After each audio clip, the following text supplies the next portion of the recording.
French athlete. Well, there's the result. Kevin Mayer, the winner, in 10:17, 929 points. Kazmarek, a couple of tenths behind. And Urania, Dobler, very sad, as Rob said, to see the end of Suarez, and Santos was a non-starter. Well, Mayer is particularly strong on the second day. We won't see him in the lead early on, because the likes of Damien Warner will surely get more points in the first couple of events. But don't take that as a sign of anything. What matters is your sort of score against what you might be expected to do in each event. And that's perfect start as the men now begin to come out from the third race of the 100 metres. They'll be getting underway fairly shortly. Well, the warm-up track, so busy. Mutaz Barshim, he has gone so close to that seemingly elusive world record of Sotomayor. Been a good season overall. He's jumped further than anyone else, 2:38 this year, Barshim. Qualifying in the men's high jump. And that starts in around about an hour's time. It's coming up for 10:15 local time. And Barshim, well, 2 years' time, he'll be performing on home territory. He's getting ready, and the discus, Catherine, starting very soon. It is. Right on cue, Rob. Qualification Group A for the women's discus.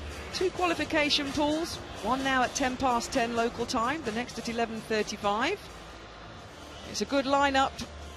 Sandra Perkovic of Croatia lines up in this one, and Anita Martin's back after her exploits in the shot put. Comes back into this women's discus qualifying. 62 metres and 50 will be the automatic qualification line, or the top 12 into the final on Sunday. So 15 athletes in total.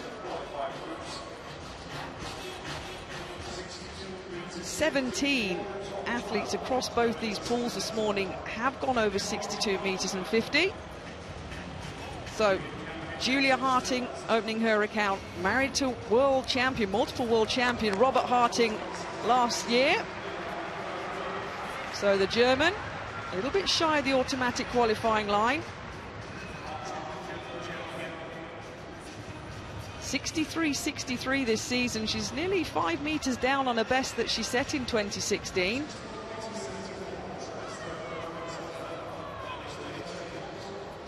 .61 metres and 34. All athletes getting 3 throws. There is husband watching on.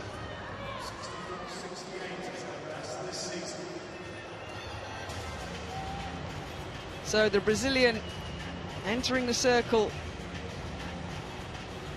for her first attempt of the morning. You see the big yellow line, is that 62 metres and 50? The South American record holder. In good form this year. 64 metres and 68, so 60 metres and 61, her opening effort.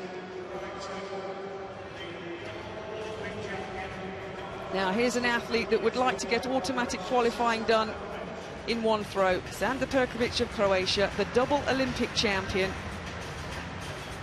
71 metres and 41 this year.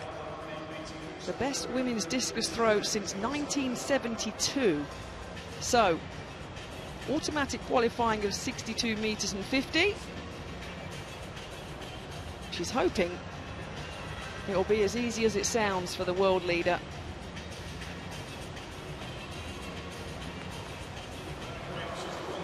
Go. Nope, she's going to have to come back again. Puts it into the netting. It's the speed across the circle. It's the speed of the arm. She'll come back for a second attempt. Race 3 in the decathlon. Skoyanov, Rowe, Elsalet, Samuelsson, Nakamura, Sincon, Duraulio, Brugger and Distelberger. On the inside, Ilya Skoyanov, the Russian, running as a neutral athlete here. Twice European bronze medalist, European indoor champion. Then Martin Rowe of Norway. He's got a best of 8,144 points. Adam Sebastian Helselet, one of the most consistent multi-eventers on the scene, and he's the second placer from the Europeans last year. And then we have Fredrik Samuelsson showing good competitive skills here, and he's second in the European under-23s this season. Then we have Asian champion 2 years ago, Akiko Nakamura from Japan. And we have the new Thai record holder, Suthisak Singkhon, Asian champion this season. Luis Alberto de Araujo, twice the South American champion. He represents Brazil. Matthias Brugger, he got a bronze medal in the World Indoor Championships earlier this year. As always, the Germans have a strong trio in this event. And then we have Dominik Distelberger, the Austrian. Again, a man with the best of 8,175 points. So this is the third set of 100-meter runners, and the second fastest group on paper, all with bests of the 10.5 to 10.7 area, 10.8 maybe. Shkuryanov, one of the Russians that have been allowed due to their drug test profiles, the amount they've done over the years. They've been allowed to compete by the IF as neutral athletes. So it's Shkuryanov, Rowe, Helselet, Samuelsson, Nakamura, Singkhon, de Araujo, Brugger and Distelberger.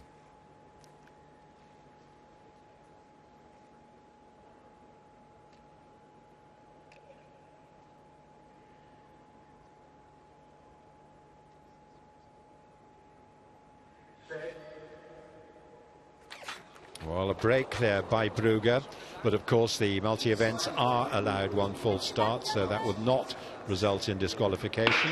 Any more attempts, though, of course they go out. It did seem as though they were made to wait a long time before they were asked to get into the set position, Peter. He was like a coiled spring, just couldn't keep himself together, but it must be anxious for these guys ahead of a brutal 2 days of competition. So the German is living dangerously. Yeah, sometimes these long holds are because some of the athletes haven't quite got to their set positions, and the starter won't release them till they're all ready, and that can be unfortunate for some who get there quickly. Well, one full start, and we've now got the runners getting ready for this third race. Ilya Shkuryanov, Martin Rowe, Adam Sebastian Helselet, Fredrik Samuelsson, Akihiko Nakamura, Suthisak Singkhon, Luis Alberto de Araujo, Matthias Brugger and Dominik Distelberger. Race 3 of the Decathlon 100 metres here on day 8 of the IF World Championships. Fastest men on paper, Nakamura in 5, de Araujo in 7, who've both run 10.66.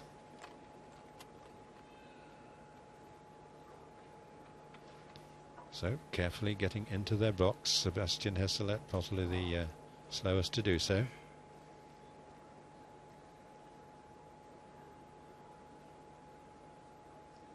Full start by Brugger, but now they're ready, the second time of asking. Well, Brugger certainly well away this time, no problem. And the small figure of Nakamura, the Japanese athlete, together with Singkhon. And over on the far side, though, it's Martin Rowe, the Norwegian, who's across the line on 10.91, so substantially slower than the previous 2 races, which is slightly surprising. There's a Distelberger there, and Martin Rowe, who over on the far side came clear, and it's been officially confirmed as 10.90. But the wind has this time got up a little bit as adverse wind of 1.3 meters per second. That would be responsible for slowing the times by about a tenth. So that's slightly disappointing for them. But they were seeded to be the second fastest group, and it didn't really work out that way. Distelberger, who's got a best of 10.54, actually that made him the quickest, and he was certainly prominent. But a lot of these athletes running a fair bit below their form, which is a different pattern from that which we saw in the first 2 races. Yes, the quality in the opening two. Skurenev just has a little smile on his face, waiting for his official mark to come up. That's what he's doing. He's looking at the massive scoreboard at the end of the stadium, which is featuring him at the moment as he waits for his time. After that false start, the German actually got away okay in lane 8.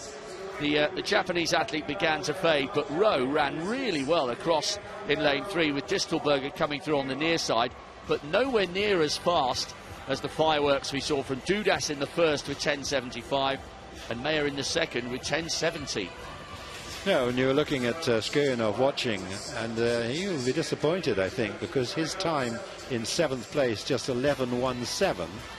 So a little disappointing start for some of these big men. They'll have better opportunities to score good points, of course, later. But as it is, Rowe was the only man to break 11 seconds with his 10.90. Distelberger and Nakamura and Araujo following in that order. A good start for him, though, wasn't it?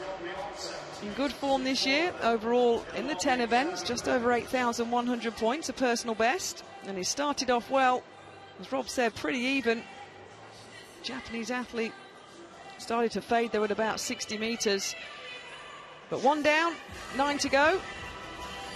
And I'll move on to the long jump after the conclusion of this first event of the 100 metres. Well, looking at Skurenov, and certainly he's probably the biggest name in this event.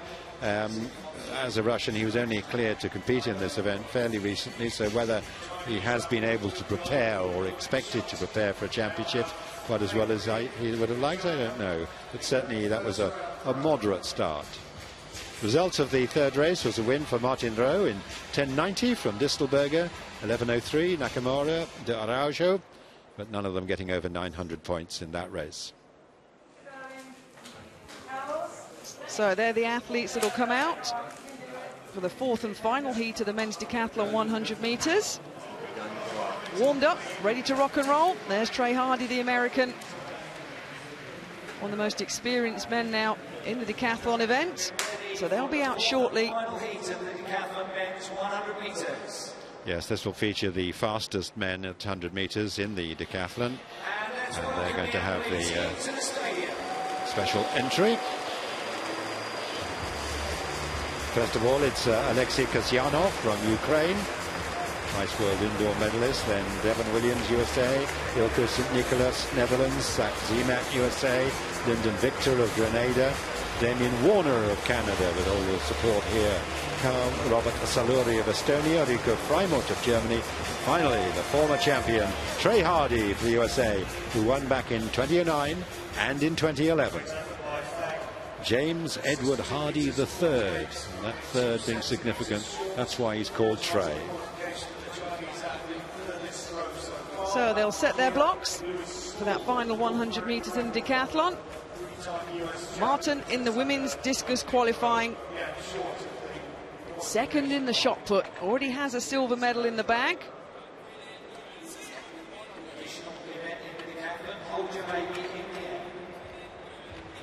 Well, just over the 55-metre line. Nobody yet surpassing the 62 metres and 50 needed.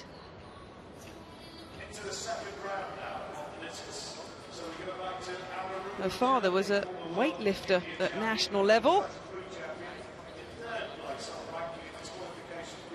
55 metres and 96, 6 at the moment in this. Remember, the first qualification pool. Feng of China. She's gone out to 63.06 this season. Oh. Oh, well, just as I say, no one surpassed it. That's going to be very close to the automatic qualifying line.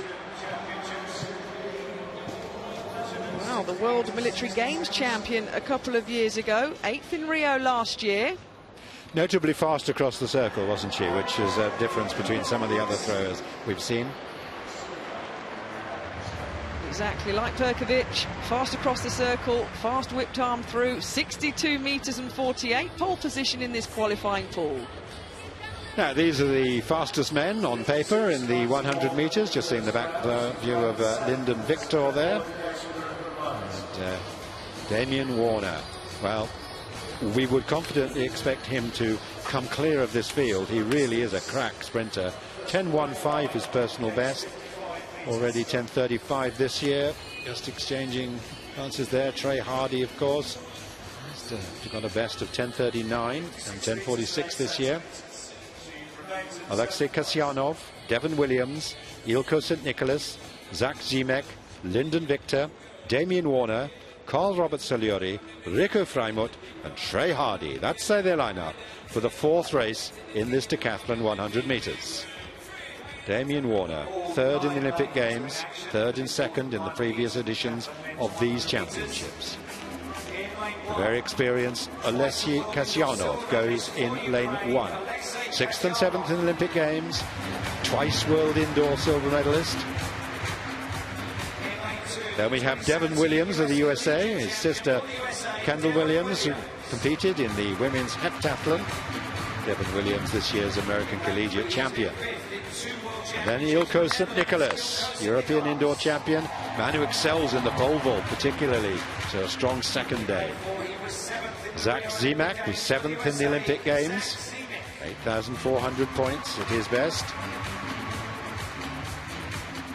Then the second of these very strong Grenadian trio, Lyndon Victor, American Collegiate Champion.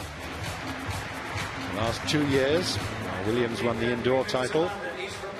Then Damien Warner, the Commonwealth Champion, Olympic bronze medalist, silver and bronze at previous World Championships, and a brilliant sprinter.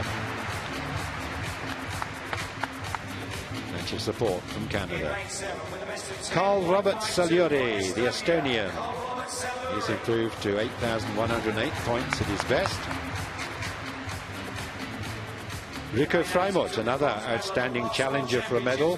He was the bronze medalist 2 years ago in Beijing, and he's sixth in the Olympic Games.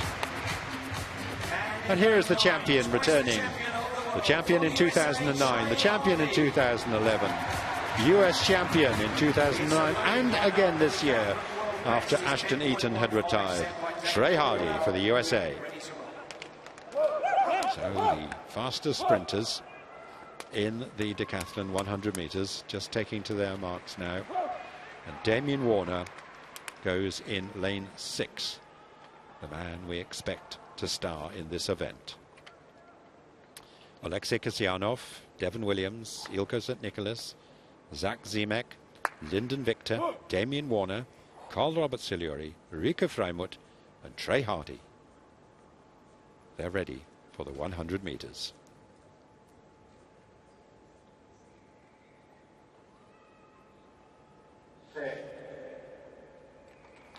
Oh, just moving out of his blocks there, Lyndon Victor.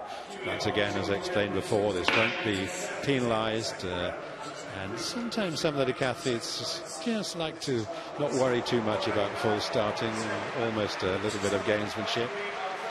And I wonder whether he's slightly conscious of the fact that he's in the lane next to Damien Warner, who he knows, all being well, will get out like a rocket. Remember, the Canadian ran 10.3 at the start of his decathlon last year in Rio. He is by some margin the quickest in this field on paper. Anxious moments though for Victor here at the start of a long couple of days. Lyndon Victor of Grenada, American Collegiate Champion. He goes in lane 5, right in the centre of this 9-man field.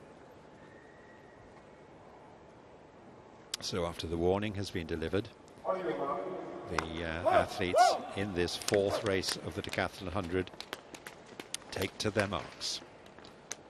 Alexei Kasyanov of Ukraine, Devon Williams, USA, Ilko St. Nicholas, Netherlands, Zach Zimek, USA, Lyndon Victor, Grenada, Damien Warner, Canada, Carl Robert Saliori, Estonia, Rico Freimut from Germany, and the former champion, Trey Hardy, United States of America.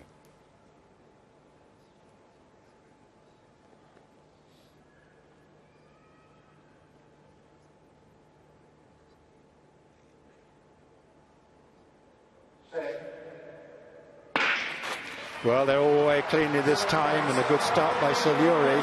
And now Warner getting into his running. Still Siluri just ahead of Warner there, but Warner now coming through, not winning by the sort of margin one might have expected, as Freimut and Siluri were just behind. And, well, I think that's a pretty disappointing time there for Warner, and he was much closely matched by the rivals than would have expected. 10.5, it's the fastest time of the day, of course, but it's not as good as we have come to expect from Warner, and he doesn't look very happy. And also, if you think back to the second heat where Meyer, the Olympic silver medalist, ran 10.70, Warner, in what is arguably one of his best events, is only 0.2 of a second quicker.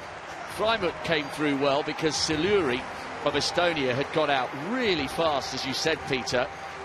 Little pause for reflection there for Warner. It's still a great time for a decathlete, but he knows he's missed out on a few points there, especially with a season's best of 10.35 coming into this decathlon.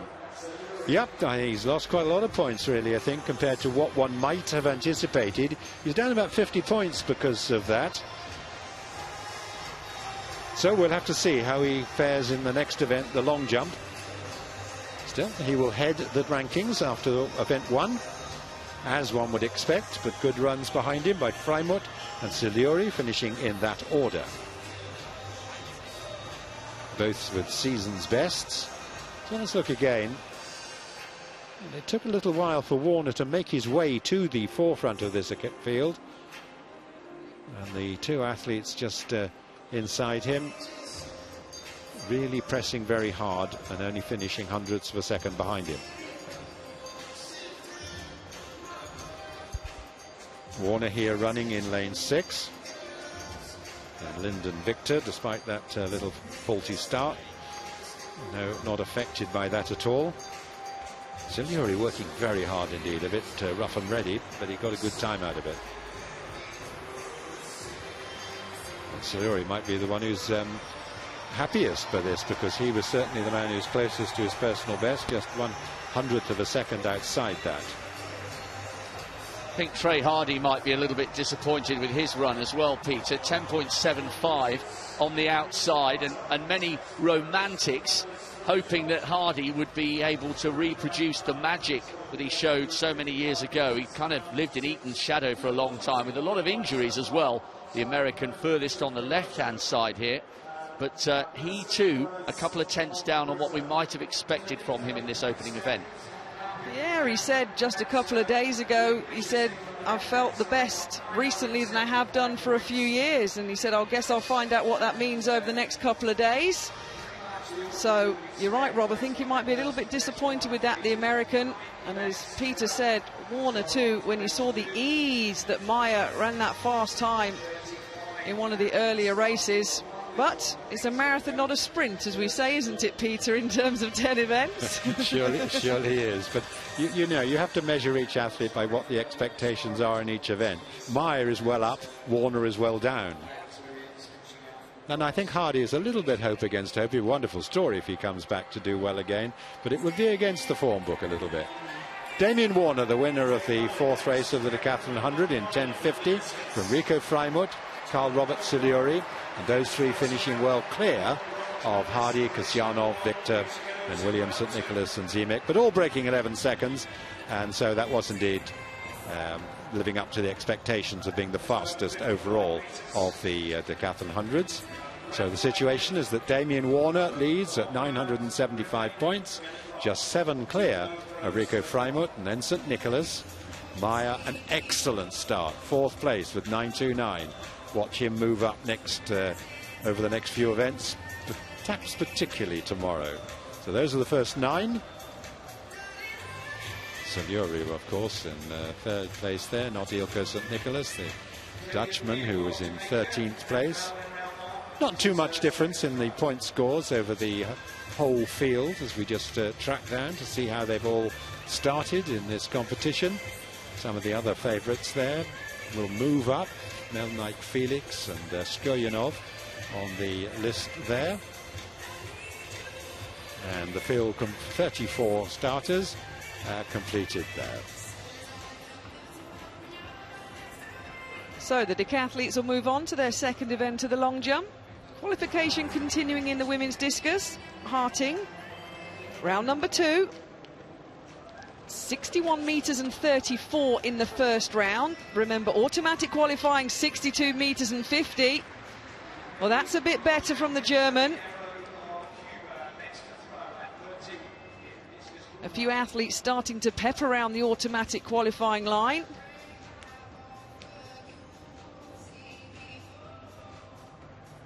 And Harting with the season's best, as I mentioned, over 63.5 metres. So potentially a slight improvement. Indeed, 61 metres and 70, goes second in the group.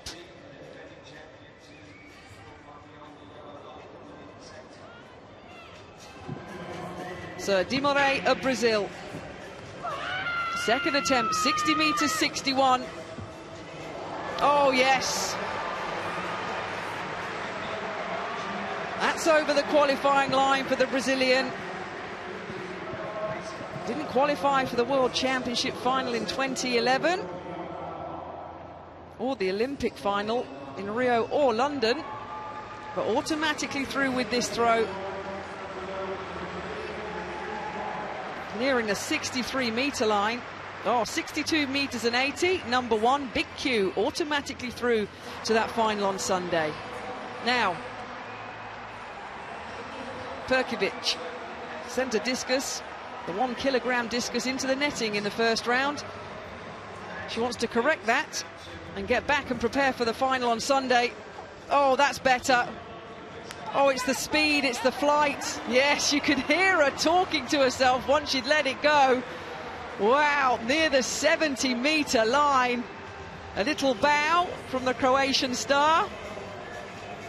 One of those athletes, when she gets something wrong, it fires her up. She gets so annoyed with herself, and the double Olympic champion. A huge throw.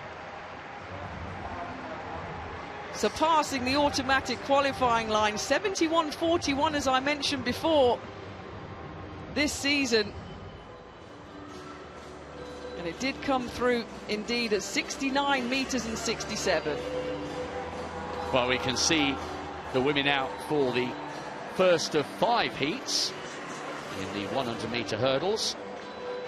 First 4 from each, plus 4 fastest losers, will return at around about 7 o'clock tonight for the semi-final, so a busy day for them. Hurdles heats start in around about 5 minutes' time. Meanwhile, back to this discus qualification.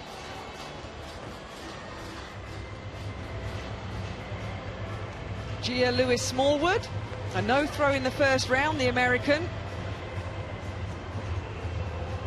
Well, it's going to drop below the 60-metre line. Just going back to Perkovic, that throw was the longest in any World Championship. It's a qualifying round, I know. It was the longest in any World Championship since 1991. Maybe she should do a no throw into the net every time in the first round, Peter, and fire herself up, because that was huge.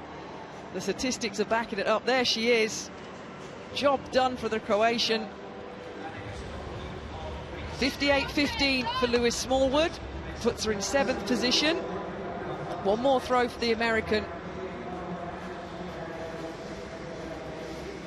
So we're into the 3rd and final round of this qualification, Group A.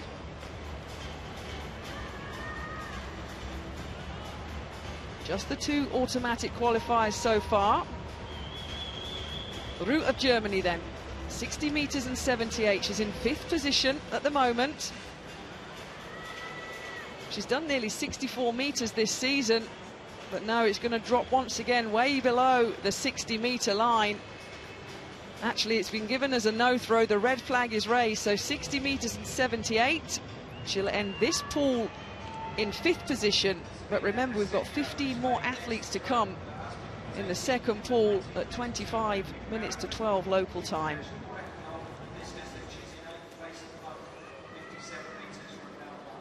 Agnostopoulou of Greece, 6 times the Greek champion. 56.91 her best in the first round. No, that's not going to be an improvement for the Greek. So she's going to finish in 9th overall in this group. Remember, the top 12 needed, or the 62-metre 50 line. She's thrown 61.53 this year, but no, 55.26, no improvement. 9th overall. Esenio of Spain, 57 metres in the first round, a no throw in the second round. Their Spanish record holder, their national champion again this year. Oh no, the red flag didn't be raised on that one, and it dropped on about the 55-metre line, so it wouldn't have been an improvement anyway. So a lot of athletes, understandably, Peter, putting in the effort in this third round, trying to get themselves in the highest position possible before the qualification B comes out, and just pulling in a little bit too much. Yes, well, we've got a little while to go before we complete that round as we go back to the track. Yes, there they are. The barriers are out. So we turn our attention to our only track action of the day. We've seen the decathletes in the 100 metres. This is the heats of the women's sprint hurdles. Danielle Williams, the defending champion, has been sitting down. I'm sure it's just part of her normal preparation, but there have been a few discussions going on between her and the officials. She's the athlete in lane 5, and she'll start here as the defending champion. So I'm sure she will stand up in a moment, but there has been a discussion there ahead of the start. This then the lineup for the first of the 5 heats. Williams, the defending champion, in 5. Dukievich of Germany, very fast on her outside in 6, and Pedersen of Norway in 2 going well this season.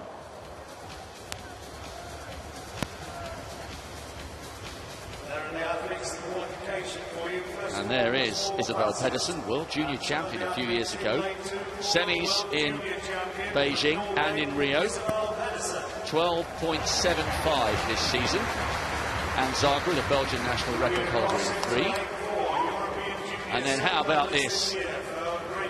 Alicia Barrett, just a teenager, 6 in the World Juniors last year, 13.07, yet to crack that big magic barrier.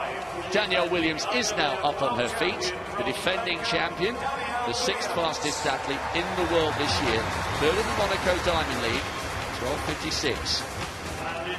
Pamela Dukievich, semi-finalist last year in Rio, European indoor bronze medalist, 12.61, so she could well push the Jamaican close. Sharona Bakker of the Netherlands, and then Fabiana Moraes, South American champion, and Greta Kerekes of Hungary on the outside in 9. Wonder if she's been buoyed by Bargi's bronze in the men's 110 hurdles. Pedersen, Zagreb, Barrett, Williams there, the defending champion. Dukievich, Bakker, Moraes, Kerekes. Well, it was a rather surprise gold medal for the Jamaicans with Williams 2 years ago. And there actually hasn't been too much for the Jamaicans to celebrate so far. Hopefully Williams can get her quest to defend her title off to a flying start.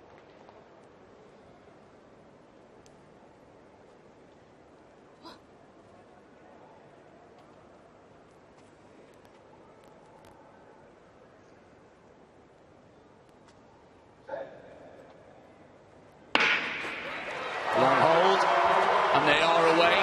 Williams going well, also running pretty nicely on the far side is Pedersen, but it's Williams comfortably away here.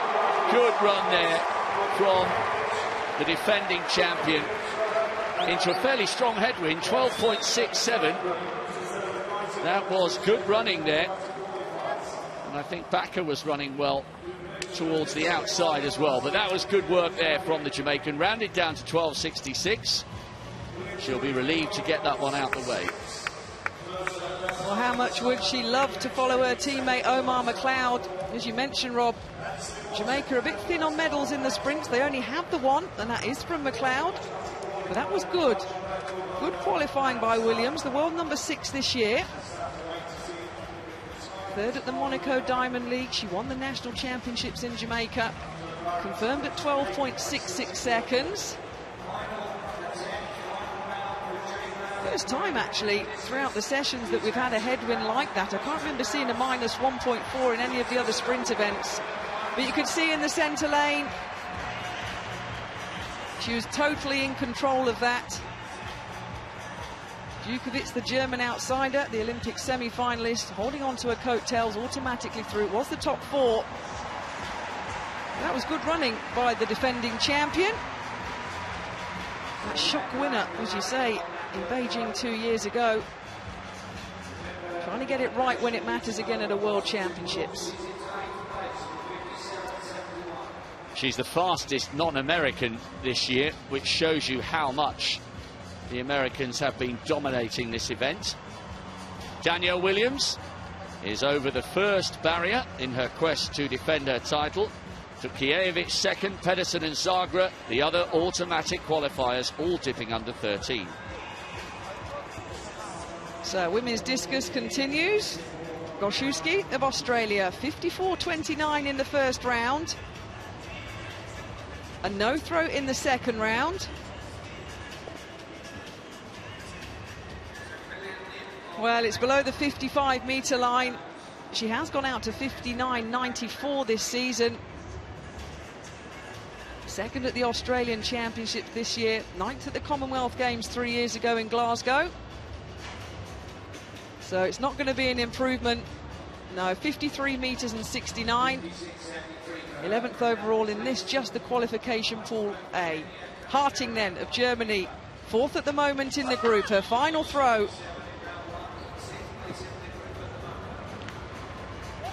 Well, her best is that 61 metres and 70 in the second round. So it's going to be no improvement.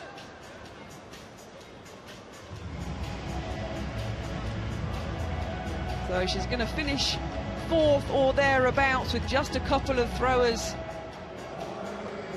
left in this qualification pool. European Championship silver medalist last year, 59.41, no improvement. Barnett of Jamaica now. 2 no throws so far. Oh, it looks like she went over the lip of the front of the circle. The red flag is raised, so 3 no throws for the Jamaican. Well, good running on the track by Danielle Williams in the hurdles heat, but you see there over the front of the circle, so 3 no throws for the Jamaican in qualifying. It couldn't go any worse in a field event than that. And an athlete in the same position, Semenova, Ukraine. 64.09 this season. If she can replicate that, she'd get automatic qualifying. Well, it's better, but you're only looking at 55-metre line. Well down for the Ukrainian.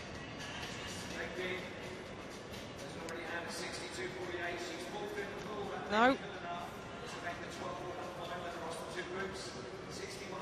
55 metres and 83 is coming through.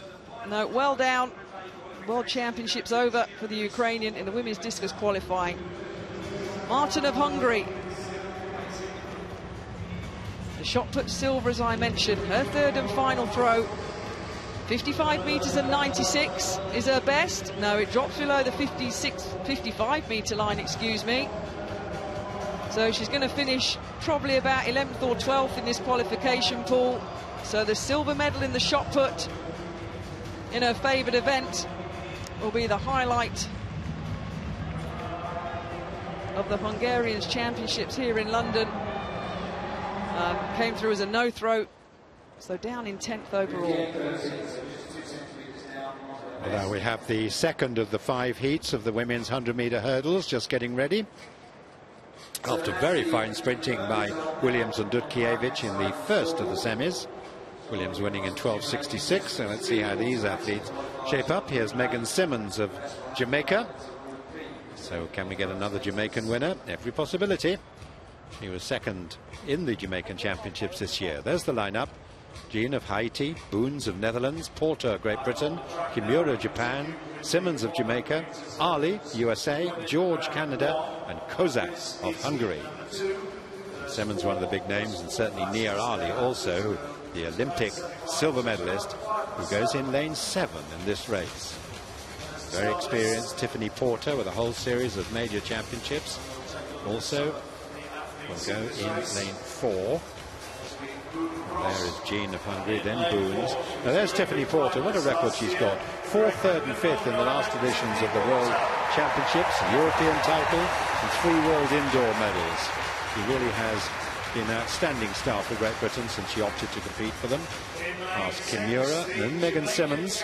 Had a breakthrough last year when she was the Jamaican champion. And she has a best proved this year to 12.63. And Nia Ali of the USA. Such a depth of talent in USA women's sprint hurdling. And she proved the best of them in the Olympics last year when she was in 2nd place. World Indoor champion twice, so an explosive starter. Look out for her at the early stage. Felicia George, a former finalist, and Lucia Kozak, European under-23 bronze medalist, complete the lineup. But very much the stars on this year's form. Simmons in 6 and Ali on 7. Of course, Tiffany Porter, with all the range of experience to her credit, she goes in lane 4. The American-educated Moulin Jean of Haiti starts, then Boons, then Porter, then Kimura, 5 times Japanese champion, then Simmons, then Ali, then George, and then Kozak. Kozak, the youngest in this field.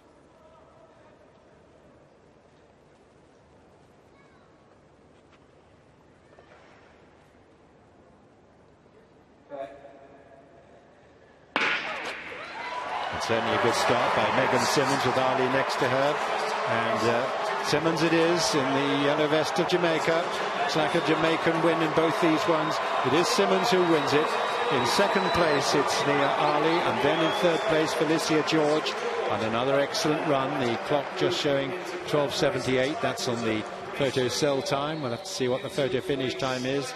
But job well done for the Jamaicans so far in these sprint hurdles.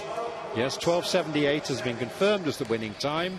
And again, a slight headwind, but it's reduced a little bit, 0.9 meters per second against these athletes.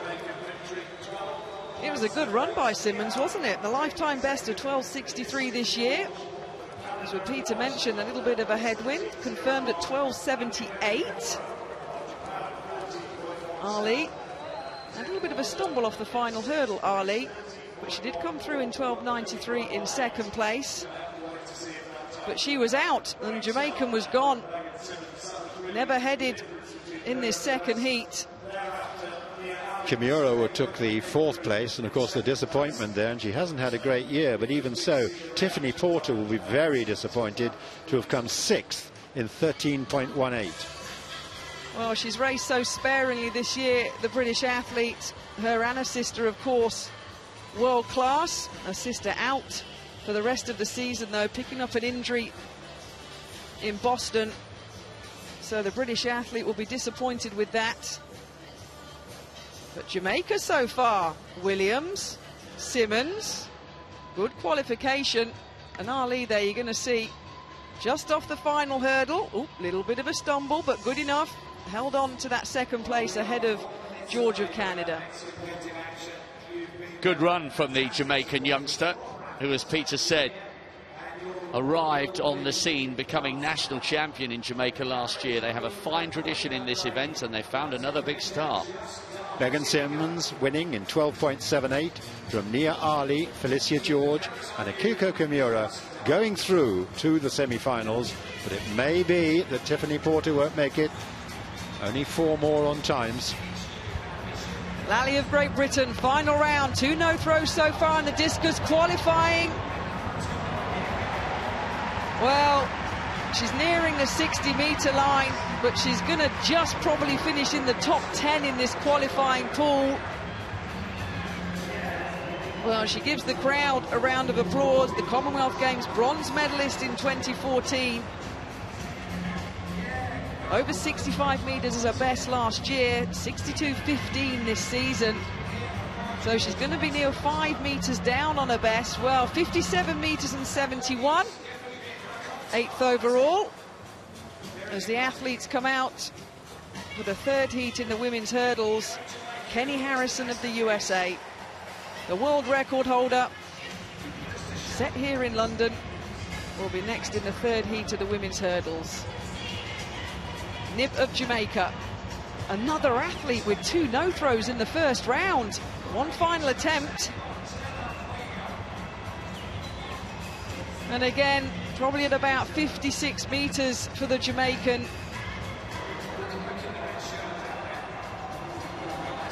Another athlete in personal best form this year, 62.73. 10 times the Jamaican champion at the shot put. So she's going to get a mark on the board. 56 meters and 73. But only 11th in this pool, with the second pool to come. Caballero. Well, she gives it a yell. Oh, that's better. That's over the automatic qualifying line, improving her 58 meters and 77. Indeed, high fives all round. The defending champion pulls a near 64-meter throw out the bag in the final round. She'll join Demore and Perkovic as an automatic qualifier. She finally beat Sandra Perkovic in the World Championships 2 years ago after 7 successive defeats.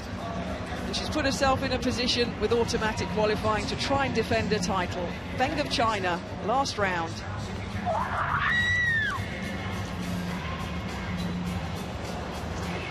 Well, once again over the 60-meter line. Don't think it's going to improve on her 62-meter and 48 opener. But China doing well here at the World Champs, especially in the women's throws. A couple of medals, of course, in the women's shot put.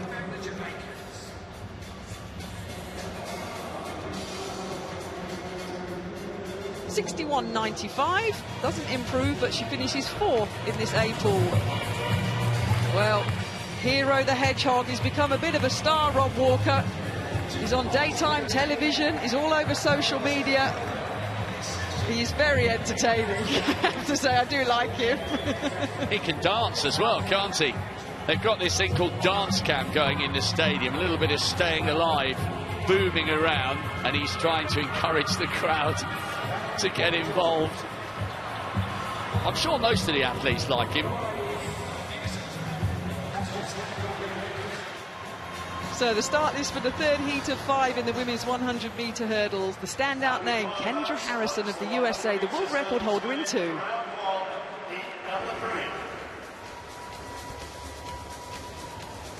So the first 4 and 4 fastest to the semi-finals.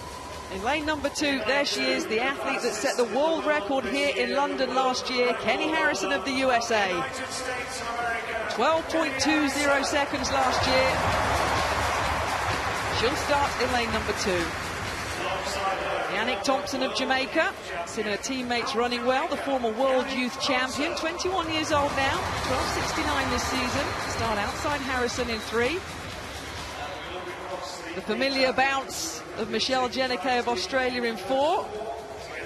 Lindsay Lindley of Nigeria in 5. Perasudu in 6 for Greece. Ahmed of Egypt in 7. Alina Tale of Belarus in 8. And Charlton from the Bahamas in lane number 9. 12.74 seconds, a lifetime best this season. The 21-year-old is their national champion. So the third heat in the women's 100-meter hurdles. Harrison, Thompson, Jenike, Lindley, Perasidu, Ahmed, Tale and Charlton. The fastest woman of all time. The world record holder. A record that has stood since 1988 was broken on this track just last year by that athlete in lane 2. Now she comes to try and win the world title.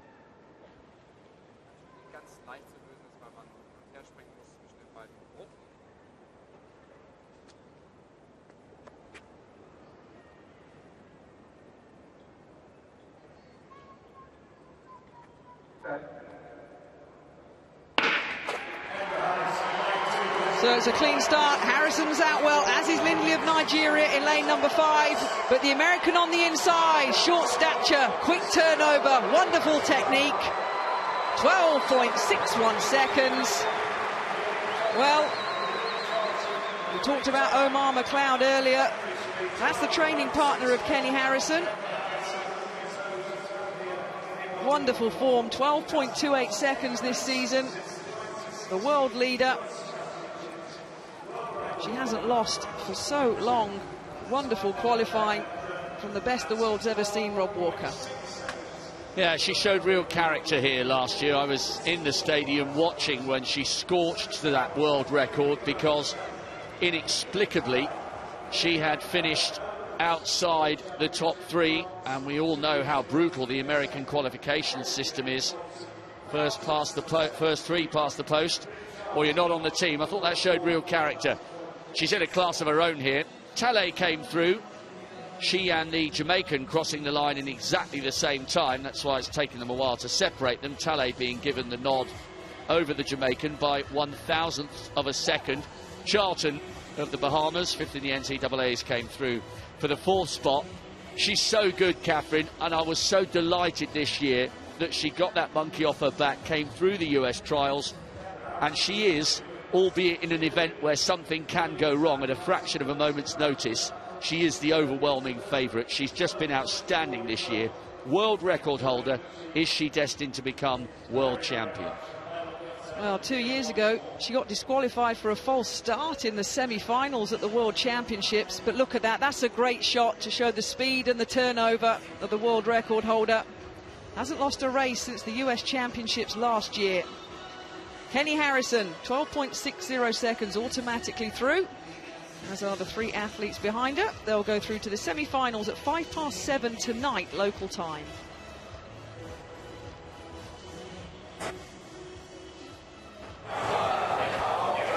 The women emerging for the 4th of the heats. 2 Olympic champions in this one. There's Sally Pearson just in the background there. How she has had to work since falling in Rome in the Diamond League in 2015, breaking 2 bones in her wrist. Pearson is back. She's in heat 4 along with Dawn Harper-Nelson, Olympic champion in Beijing. So we're coming to the conclusion of this qualification Group A in the women's discus. Gia Lewis-Smallwood, her last throw, 58 metres and 15 in the second round. Well, it's very similar for the American.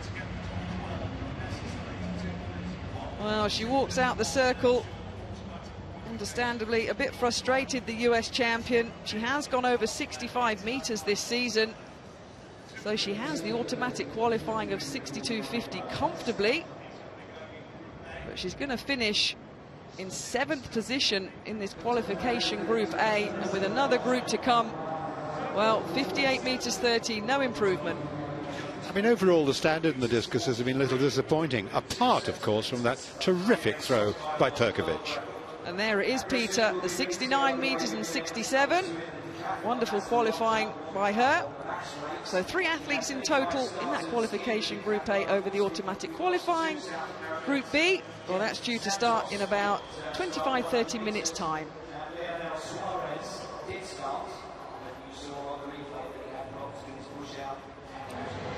High jump warm-up here with Lysenko. Whoa! Only just staying on the mat, and that would have given him more than a problem. That would have been a headache or 2 ahead of the qualifying. That high jump qualifying coming soon. Meanwhile, the second round of the decathlon about to get going.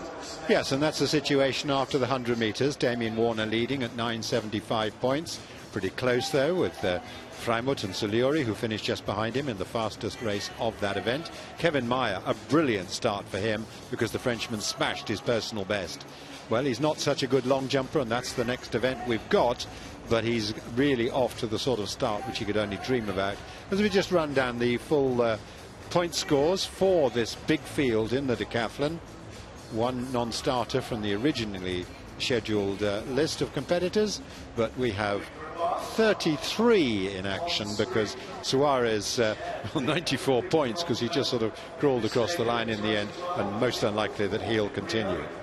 We've got two groups of the long jump competing side by side, and we've got overall 7 men who've done 780 or better, a couple at 8 meters, and there's the starting order for that first group. Hardy, Van der Pleitsen and Samuelsson, the 780 plus jumpers in that particular group.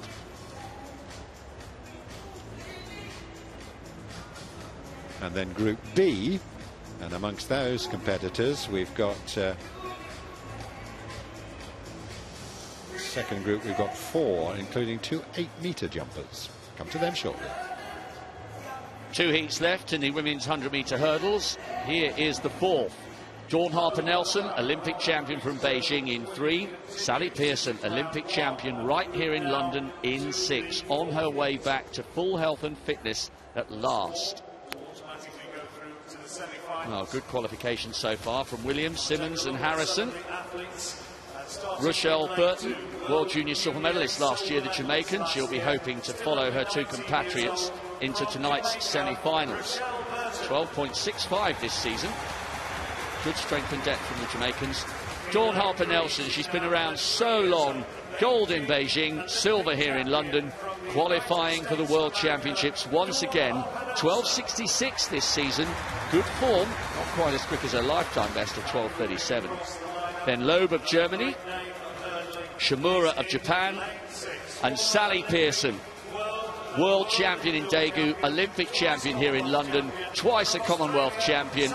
She has won just about everything, and at 12.48 she is at last showing signs that she's recapturing her best form. Then Koala of Burkina Faso, Bearings of Belgium, and Plotitsina on the outside for Ukraine. She's gone comfortably inside 13 seconds this season. So it's 4 plus 4 fastest losers, and if you're keeping your eye on the clock, the slowest of the fastest losers at the moment is 13.14. But the question here is, Pearson in 6, can she continue this rehabilitation from injury after that nasty fall in Rome? It's taken her so long to get back. Burton in 2 for Jamaica, Harper-Nelson 3, Pearson in 6. First 4 guaranteed a place in tonight's semi-finals. There's Harper-Nelson, former Olympic champion, in 3, with Burton of Jamaica on her inside.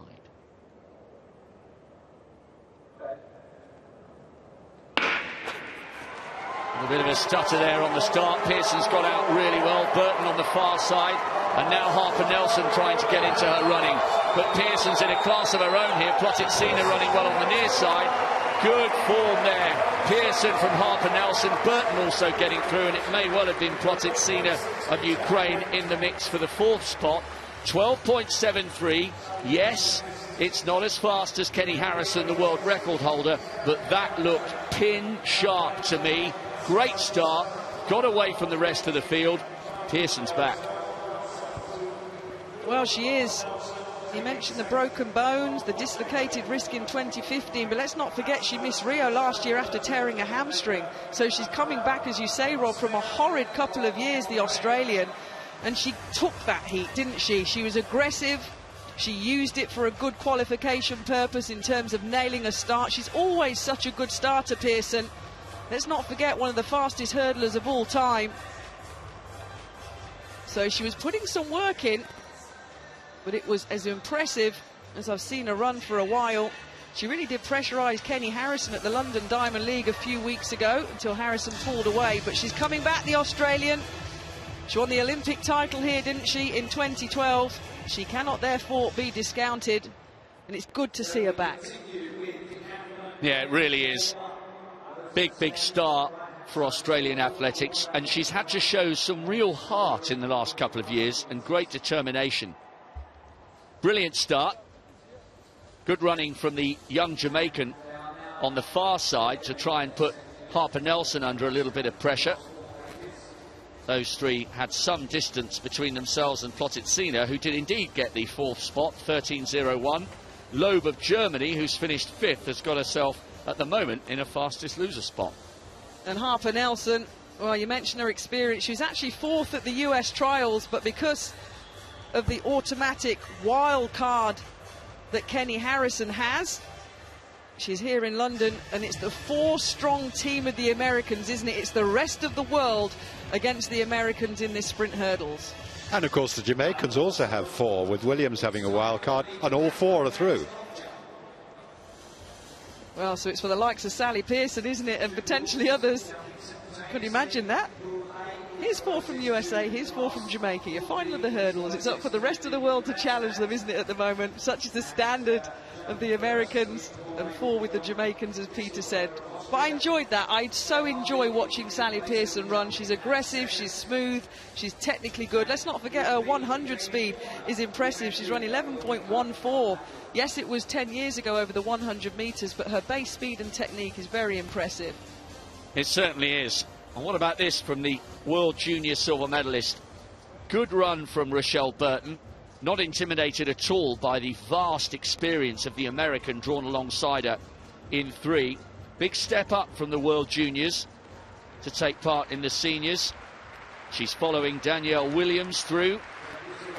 Good performances so far by the Jamaicans, but as Catherine said and as Peter has reiterated, Pearson is right back to form here. She's ducked under 12.5 earlier this season and looks capable of more on the evidence of what we've just seen there. Pearson, the Olympic champion here 5 years ago, is through. Harper Nelson, who got the silver 5 years ago behind Sally, also makes it through to the semis, as do Burton and Plotitsina. Loeb has a fastest loser spot at the moment in 5th. The Decathlon long jump underway now, and here's Damien Warner, who has got a best of 8 metres 04. Not quite as quick in the 100 as we would have expected. Let's see whether he can recapture some of his sparkle in this long jump. Oh, well, no, unfortunately not. 2 attempts left, of course. The competitors have 3 jumps. Yeah, in the end aborted that and ran through. There was no problem there, really, on the board, but it just missed out after that. Let's just see again. Yeah. Well, one wonders about his fitness. So we now look at the former champion, Trey Hardy of the USA. Now at his best, 7.85, 7.43 this year. Had a reasonable start in the 100 metres. Here he goes in his first long jump. Not as quick on the runway as Warner, of course, but he's got a safe jump in. And I said his season's best was 7.43. That must have been around that sort of territory.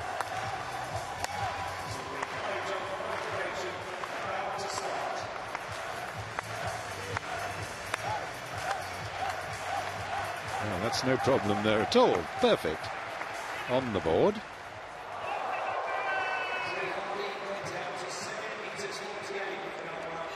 So just waiting for the distance to come through for Trey Hardy. There it is, season's best, 7.48.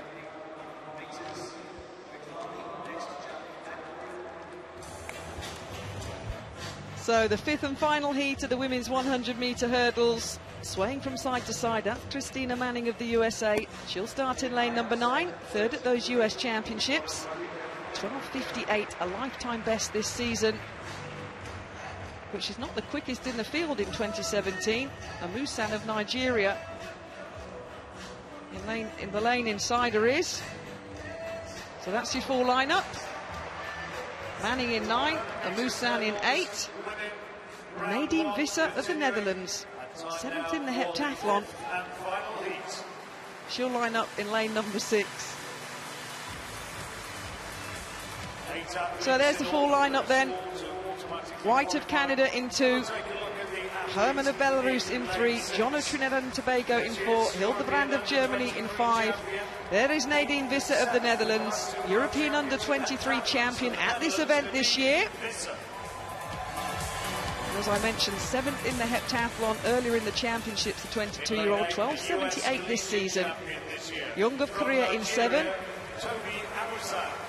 Toby Amusan of Nigeria, the collegiate champion this year over in the USA, the 20-year-old, 12.57 seconds, the fastest in the field, just 1/100th of a second ahead of Manning of the USA. So The final heat in the women's hurdles. Williams, Simmons, Harrison, Pearson automatically through. So the final 4 automatic spots up for grabs, and the fastest 2 athletes there right in your shot. Lane 8 Amusan and lane 9 Manning.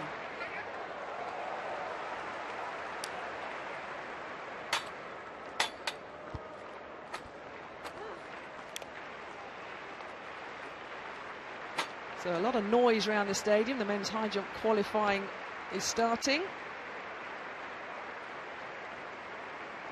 But the athletes settle for the final heat in the women's hurdles.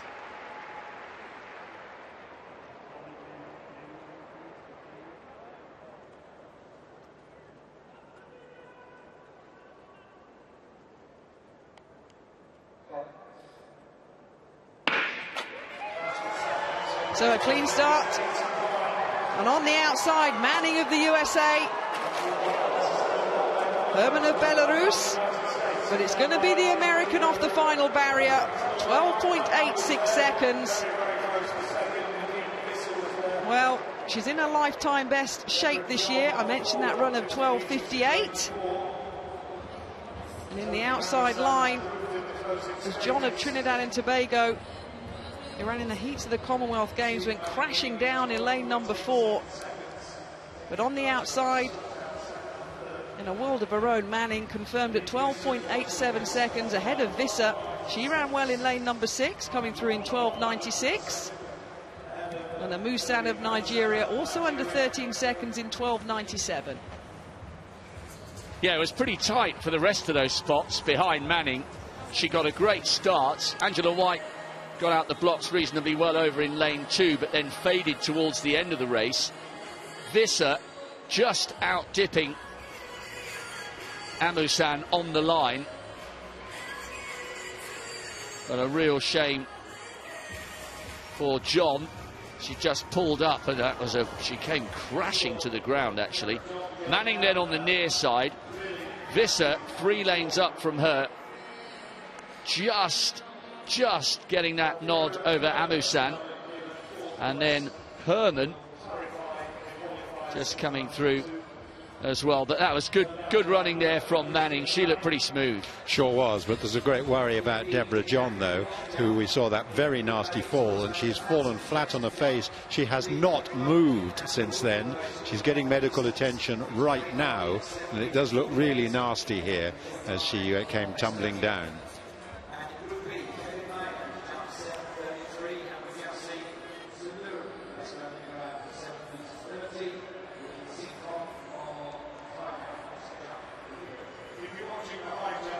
Well, you watch the replay, the sideline, a wonderful shot of Manning. As Peter mentioned, Deborah John still getting treated on the track. We hope she's okay. But Visser, well, she did run well, didn't she? Top 8 finish in the heptathlon. On the centre lanes there in lane number 6. Pulling herself through.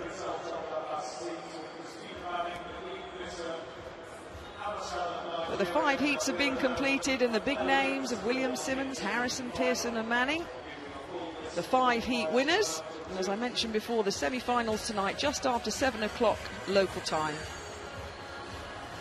Yes, it's going to be intriguing to see the battle between the Americans, the Jamaicans and the Australian Sally Pearson unfolding. And Pearson coming back to form really once again adds another big dimension to this event as they head towards the climax of their competition. But the Americans, they just seem to have a conveyor belt of sprint hurdlers. So many coming through. Such talent, such strength in depth. Confirmation then of the 5th and final heat. Manning 12.87. And as I mentioned, the top 3 under the 13-second barrier, and Herman of Belarus also automatically through.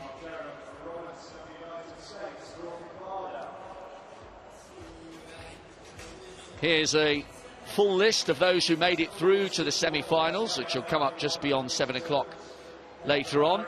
Kenny Harrison, well, she will be the favourite, but Williams, the defending champion, ran well. Pearson, the former Olympic champion, qualifying impressively. Manning, Harper Nelson, Talay, who did so well a couple of years ago to get a medal. Nia Ali.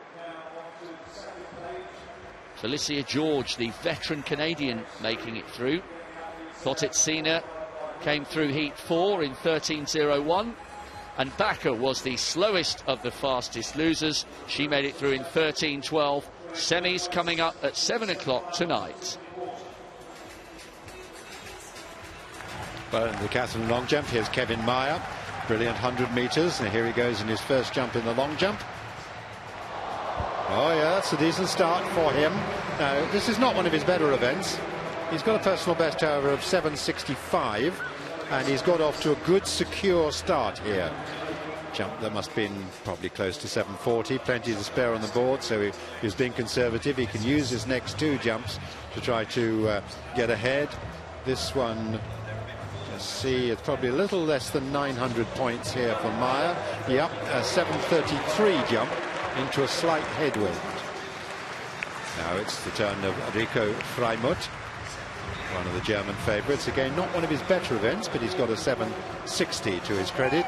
He's a good, consistent performer across the range of events. He's a good thrower. Now he comes for his first jump in the long jump.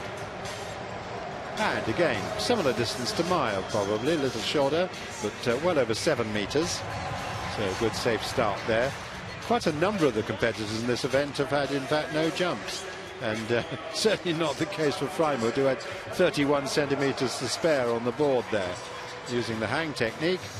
Out he goes.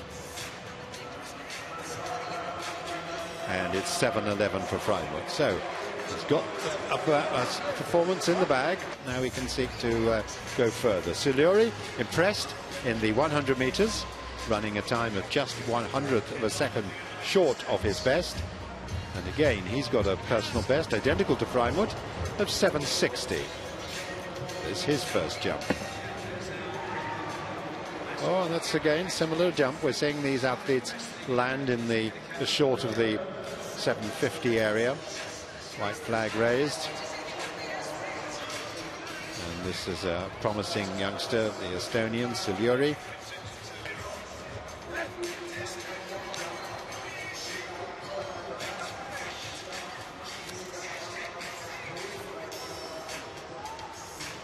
Just a little check with coach, and 7.30 for Salieri. Now it's side by side. We've got the other pool, and here we've got Kai Kazmarek of Germany, an athlete with a best of 7.69, and one of the candidates for a top position in the decathlon overall. Oh, and that's better. Yep, that's certainly a season's best, at least for the German. Kazmarek, who has a best decathlon score of 8,580 points. 6th in the world, 6th in the Olympics, the last 2 editions of that event. And he's got a decent start here in the long jump. Still the best jump we've seen. Trey Hardy's 7.48, and Kazmarek's up to 7.29. Adam Sebastian Helselet of the Czech Republic, who is second in the European Championships.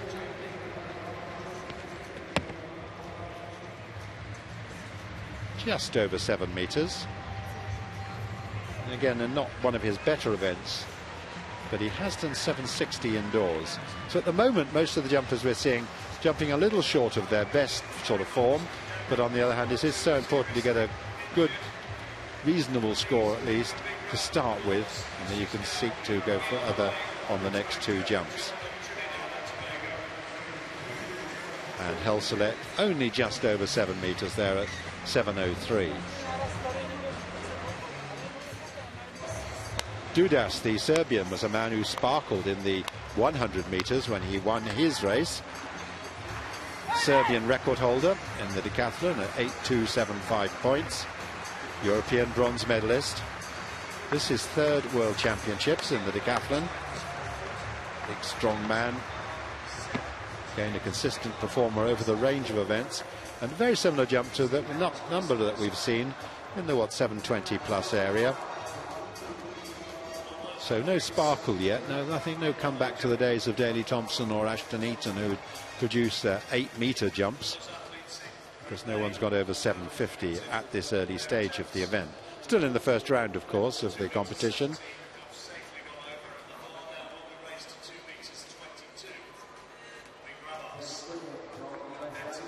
So Dudas seems reasonably content that he's got to. Well, indeed, 7:41. I think that's the second best we've seen so far. And again, SB, season's best for him.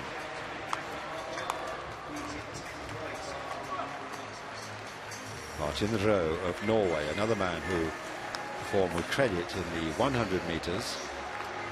Coming towards the end of the first set of competitors in Group A. This is Martin Rowe, who's got a best of 750.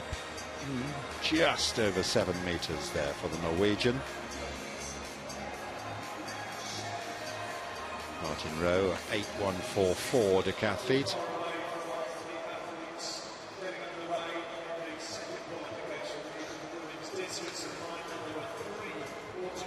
Well, he can perhaps take that run up back a little bit as off he goes. Gain the hang.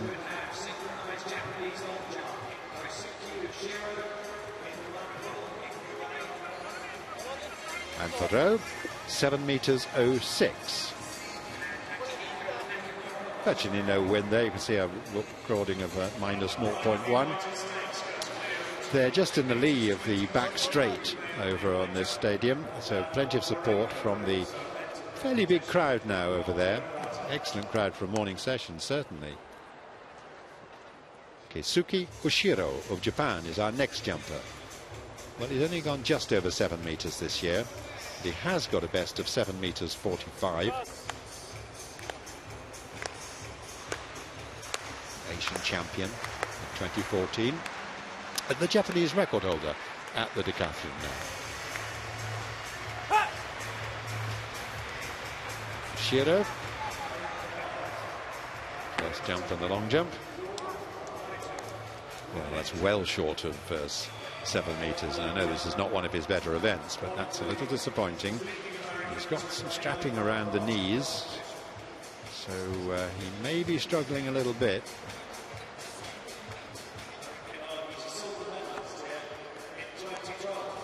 Pretty lackluster performance.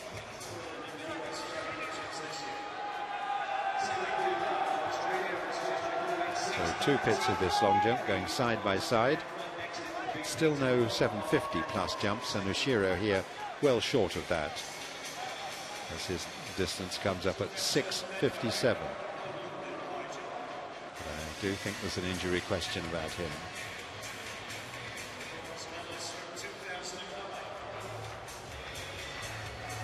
So Bastien Ozay of France is just preparing for his jump as the officials ready to rake that pit to make sure it's absolutely smooth.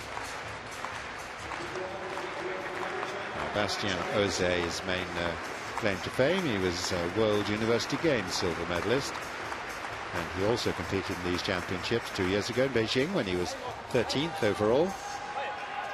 Again, a man who hasn't yet met that target of 7 metres this season.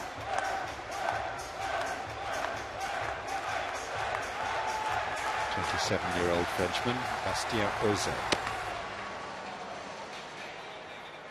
He too, like the Japanese Oshiro, is well short of the 7-metre line. So just one jumper left in this Group A of the long jump in the decathlon.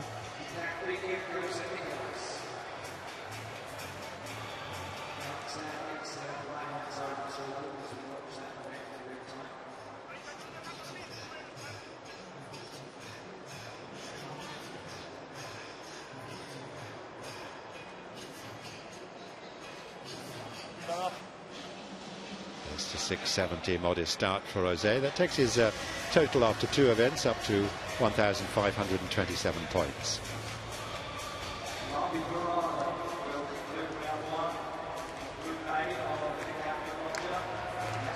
Next we'll have the strongman from Algeria, Labi Bourari. He's got a best long jump of 7:49. Bourari, the African record holder, which he set last year. He and Willem Kurtz have been swapping that record around between them for here are two. 8,521 points at his best. If he can recapture that sort of form, he will be pretty high up the standings. Looking for support from the crowd. Fairly limited response at this stage. It's early morning. Burrada going down the long jump runway. Oh, just about spot on, 7 meters. A centimetre too short, maybe. Not quite finished the first set of jumps in the other group, incidentally, at the moment. And we've still got Trey Hardy with the best jump of the day at 7:48.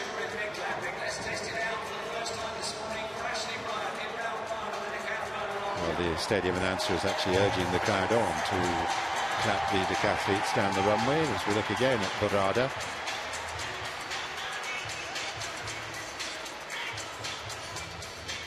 Yeah, I think the face tells the story.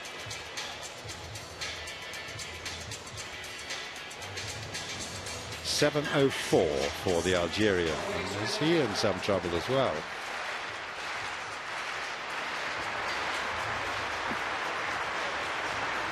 Well, meanwhile, we have two qualification groups going on, or about to start in the early stages of the men's high jump. Mutas Esobashim, 2:38, great performer. Bondarenko will hope to go well, and who could forget Don Thomas, winning in Osaka after being introduced to the sport by his friend just a matter of months earlier. Qualification Group B. Well, Chabilko has been performing really well, the German, this year. Good to see Tamberi back after that horrendous injury last year that denied him a place in the starting lineup in the Olympic Games. Eric Kinard of the United States, he's been around for a while. Olympic silver medalist here 5 years ago. But speaking of Kinard, here's an opening effort at 2:17, and unfortunately he must be arriving here carrying a little bit of an injury. The Olympic silver medalist, yeah, from 5 years ago, limping through there, and that is a real shame. 5th in Moscow, bronze in the world indoors last year. So Kinard, silver medalist 5 years ago in this very stadium, not experiencing that kind of luck here all those years on. Real shame. Kinard is gone. So back to the decathlon long jump, and here's Trey Hardy, who finds himself in the situation that his 7:48 is the best jump so far, and he's therefore, when you put the points together, lying in second place overall. So a decent start for the American, as he would just love to regain the titles that he won back in 2009 and 2011. A lot of no jumps, incidentally, so far by many of the competitors in this decathlon, including some of the big names, Victor and Weibo, for instance, in this particular group. So here comes Trey Hardy then, seeing if he can go better than what he's already achieved, the season's best 7:48. Accelerating down that runway, hits the board. No, not quite as far. White flag raised, but that was a more like a 7:20-ish jump.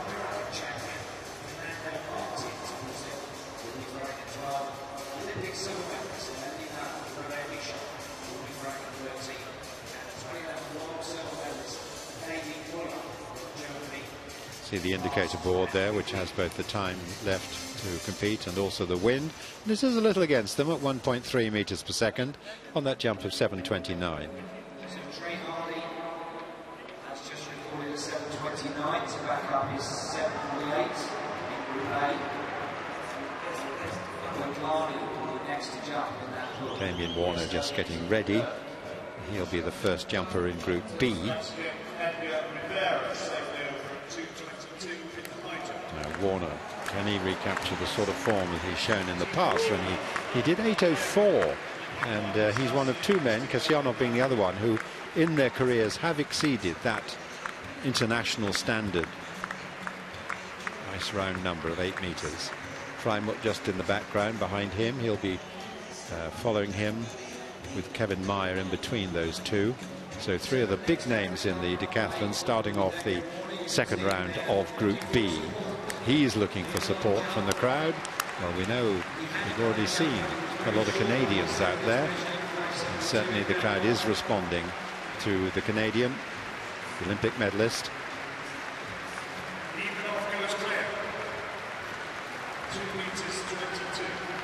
So Damien Warner sprints down the long jump much faster than many of the other men, of course.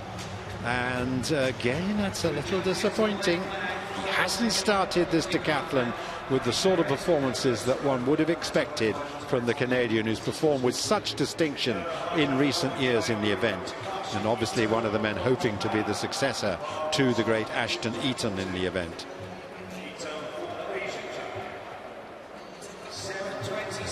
Of course, he was the fastest in the 100 metres, but a good 2/10 down on what we'd have expected. And he's improved, of course. It's 7:27, and he's still in first place in the event. But again, it's quite a lot of points down on what we might have looked for from him. I'd expect Warner to be well ahead of Kevin Meyer after the first couple of disciplines, but Meyer is much closer than the form book would have indicated. Now Meyer looking for support. Meyer, 25 years of age, brilliant performance in Rio. Second to Eaton on that occasion. Here he comes down the long jump. Started with a decent performance. Can he extend it? Oh, he can. He can. Look at the result there. The delight on the young Frenchman's face. Personal best of 7:65, and he's got close to that.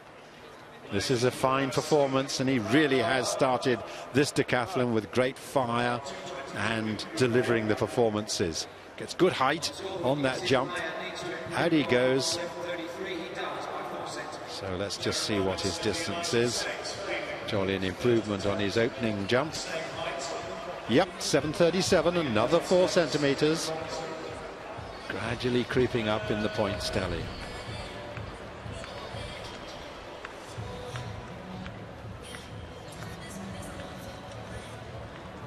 Now, after we've seen Warner and Meyer, another of the big favourites will be next in action in this Pool B.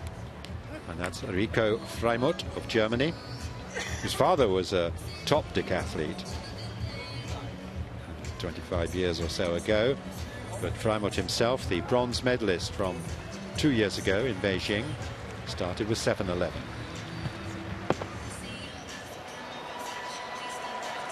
Good speed, not so much height, but I think that will be an improvement again as the white flag is raised and Freimuth gives himself a little clap. This is the sort of thing we would expect to see from these big men. Gradual improvement through the 3 rounds that they're allowed.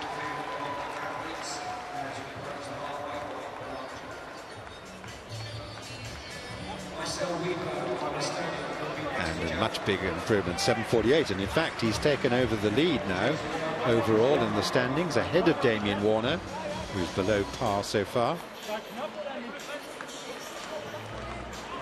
So that 7:48 matches the best jump we've seen today, that of Trey Hardy in round 1.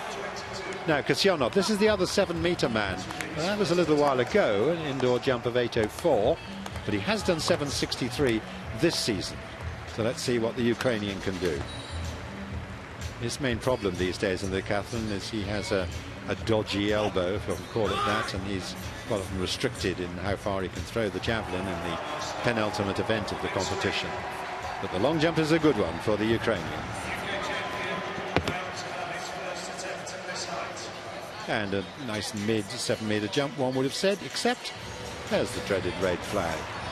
So a problem for Kasyanov.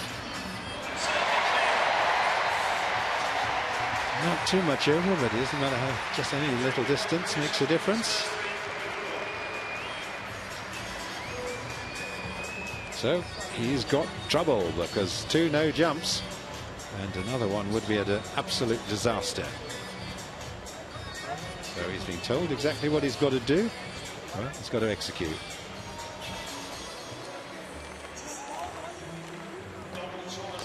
And now we have another man who's started well with his 100 metres.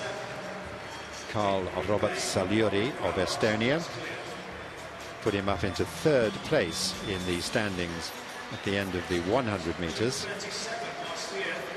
Great tradition in Estonia, of course. The great Erkki Nuul was their star, who was followed around the world in tracks all over the world with a great contingent of Estonian supporters. I don't suppose Saliuri has quite as many yet, but let's see what the young man can do.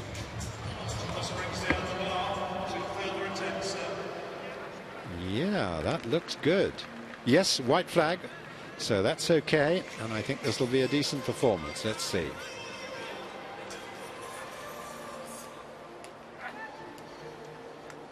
Couldn't do better than that.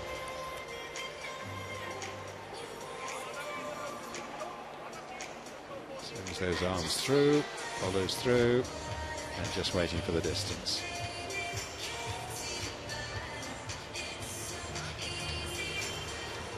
Oh, 7:29, so no improvement, but consistent.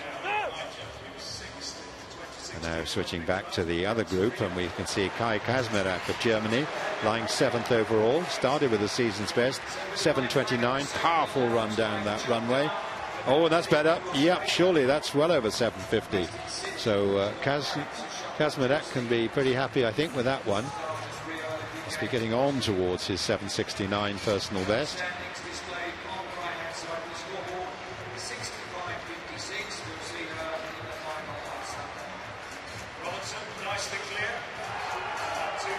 Kazmarek, as I mentioned before, was 6th in the Olympics and 6th in Beijing 2 years ago.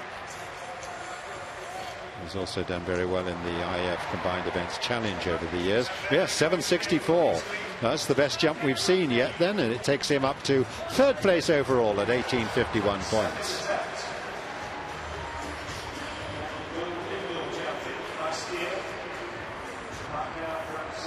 So the decathlon continues. And in the women's discus, here's qualification Group B. This is your lineup. Remember, 3 automatic qualifiers from the first group, led by Sandra Perkovic's wonderful throw of 69 meters and 67. Big group, though, all chasing that automatic line of 62 meters and 50. Nadine Muller of Germany, the world number 6 this year, former world silver medalist in 2011. So, opening her account, Perez of Cuba, the world number 2 this year, 69 meters and 19 at her best. Oh, that's flying. There you go. That's what Perkovic wanted to do in qualification Group A. Yeah, coach is happy. First round, first throw. Got no mark in the Olympic final last year in Rio. Was really disappointed, Perez. But the former world junior champions flying over the 62-meter 50 qualifying line, as expected for an athlete in form. 65 meters and 58, job done. She'll be back on Sunday for the final. Danny Stevens of Australia. Good form this year. 66 meters and 78, first round throw.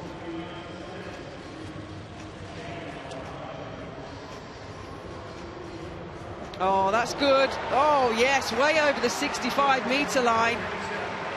In Berlin in 2009, she became the first Australian to win a global title in a throwing event. The world champion in Berlin, 4th in Rio last year, and automatically through to the final on Sunday. So Perez 65.58 through, and Stevens 65.56 automatically qualifying. After no jump, it's Skurianov with his 2nd jump in the long jump. Long hair flying, and he's got a valid jump in this time, has he? Doesn't look very happy with it, and he certainly wasn't very happy with his 100-meter race. Yep, the white flag raised, so he's on the board with the score at least. Reminder that he was European bronze medalist a couple of times, both in 2012 and 2014, and won a European indoor title at the heptathlon, which is the 7-event discipline they undertake indoors, and he's starting then 7:29.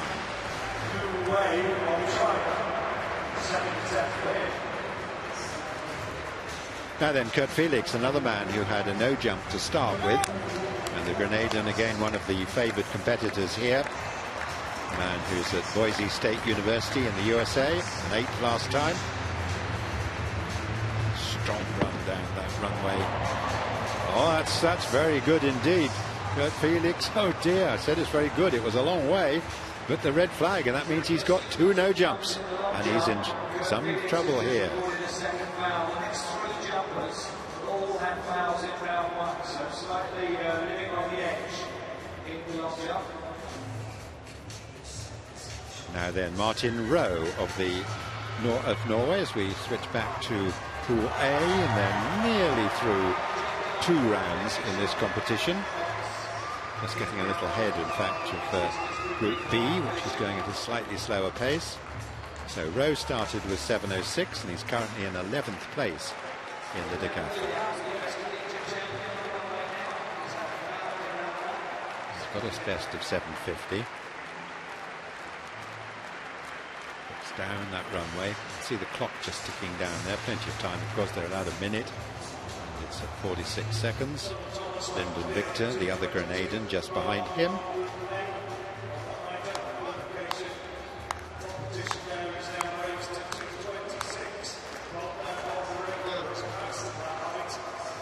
Clapping down the runway was really pioneered by the great Willie Banks, triple jumper.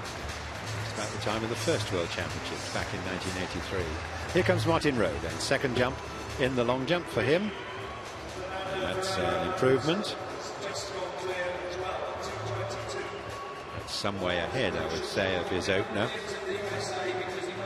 That should move him up in the standings, perhaps a couple of places or so.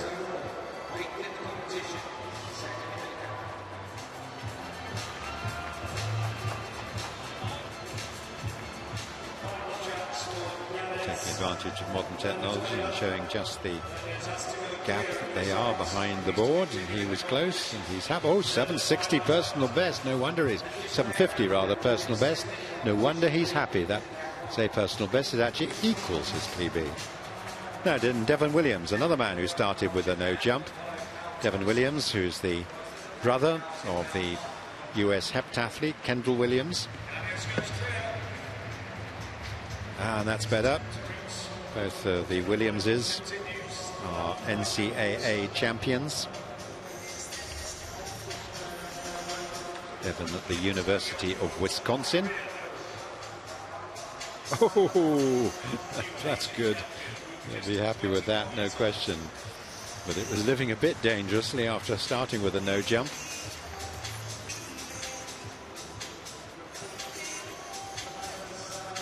And yeah, 7:39, so he's up into 8th now.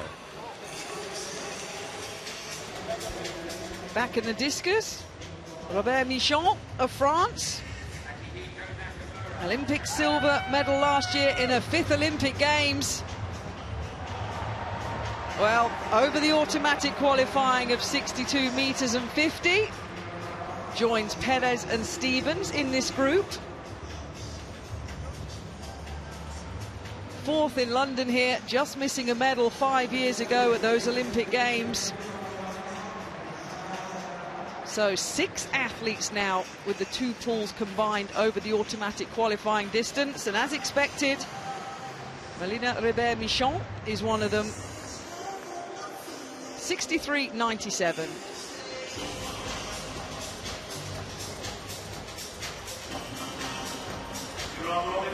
Just 2 jumps to go in the long jump in the first pool of this competition. And we've got a situation here that Kazmarek has the best jump of the day at 7 meters 64.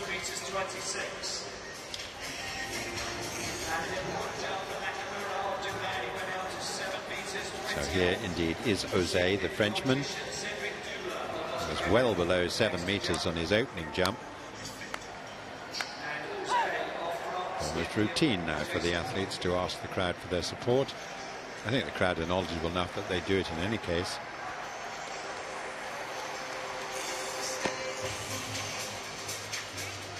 But no, I'm afraid he's again well short of 7 meters. So while his compatriot Kevin Mayer is flying, Bastien Ose not going so well.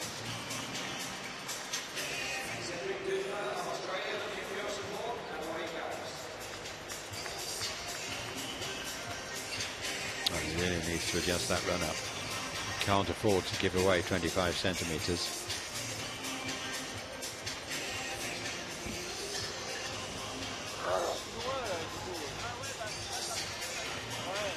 Minor improvement then, 6.74, but a bit of headwind again.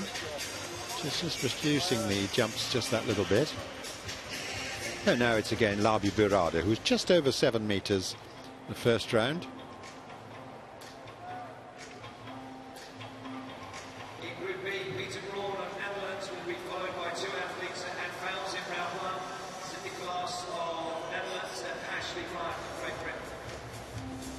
Trying to focus on the competition, to put all the things going on around them out of the way. And of course there are two poles operating side by side.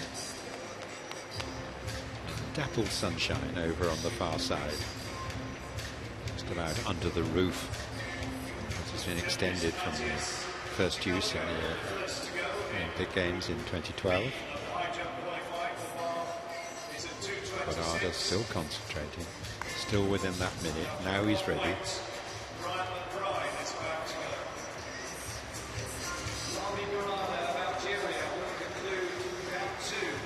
Labi Burada then, the final jump of round two. And that looks over 7 meters this time. And I think possibly by a little more than he was first time when he went out to 7.04. But the African record holder still some way short of his best. He got off to a good start, of course, in the 100 meters when he ran 10.8.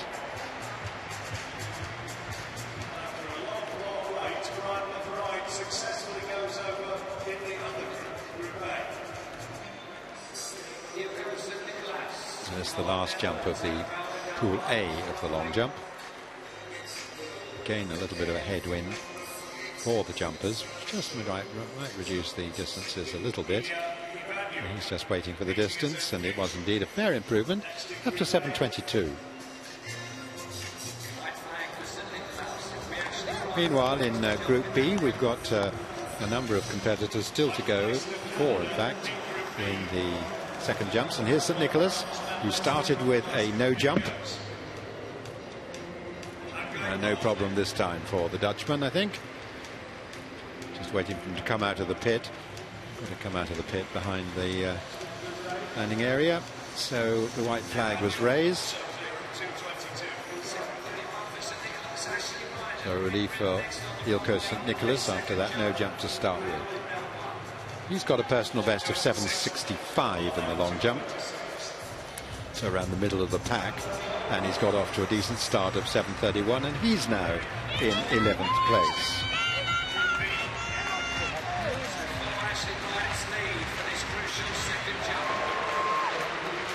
Well, now the one British competitor in the decathlon, another man who's a very good long jumper. He's done 7.70. He often competes in that event in major championships in Britain, and he's the one British competitor. He too, though, started with a no jump. Commonwealth silver medalist, and getting tremendous support from the crowd. And hear the roars going on in the background. Union Jacks waving, clapping behind him. So Ashley Bryant, can he rise to the occasion? Can he be inspired by the support he's getting?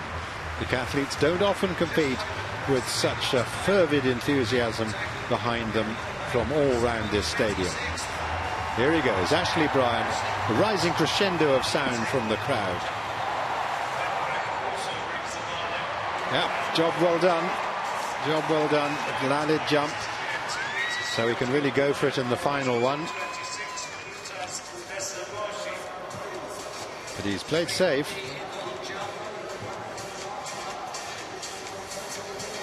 So let's hope he can add that sort of distance when it comes to the final jump of the competition. It's good height there, and shows that he's a very decent long jumper. But 7.26 is nonetheless still pretty well short of what he'd be looking for. So we'll have to see how he goes in the final go.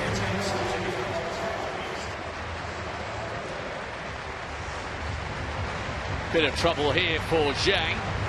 Second attempt, 2:22.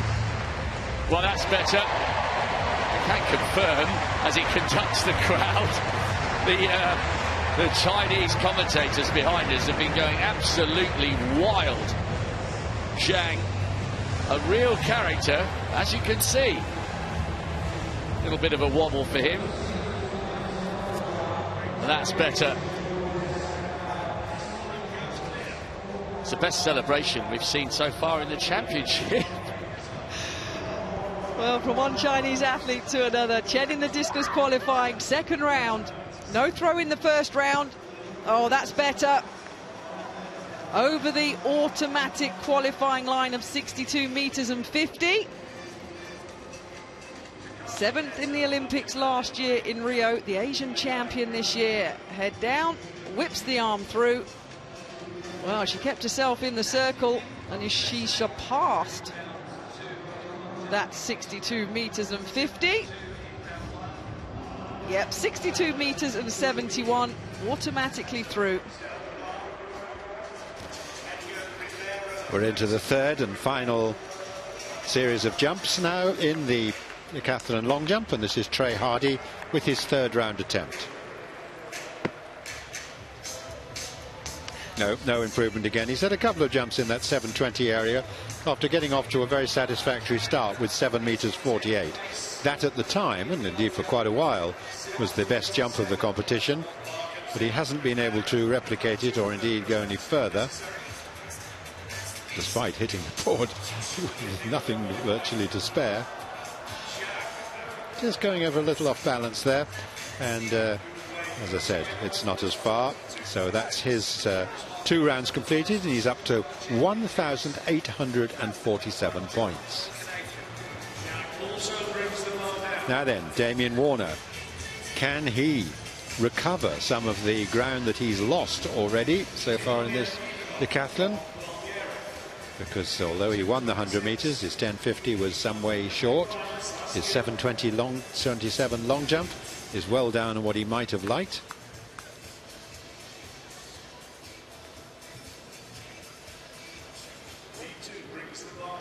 So he comes here as one of the favourites. For me, Kevin Mayer definitely the favourite. But Warner slipping back in the chances, because you'd expect him to lead by a comfortable margin after the first 2 events. And as it is, he's currently lying second, as we saw from the scorecard there. Now he's ready. Damien Warner, fastest man in this field, and clapped on by the other decathletes. And that's maybe better, but it's not as good as one would have expected. So this is not going according to plan, I would suggest, for the Canadian.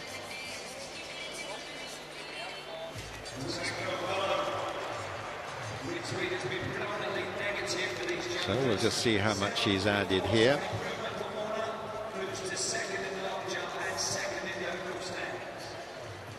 Warner, who's got a score this year of 8,591 points.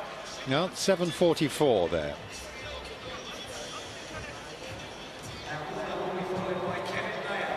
Warner, who won the Goethes Decathlon this year, the great competition in Austria in late May, which is attended by nearly all the top athletes. Mayer didn't take part this year. He's been content to contest some individual events in France. He won a triathlon, but he hasn't done a decathlon, but he is going well here.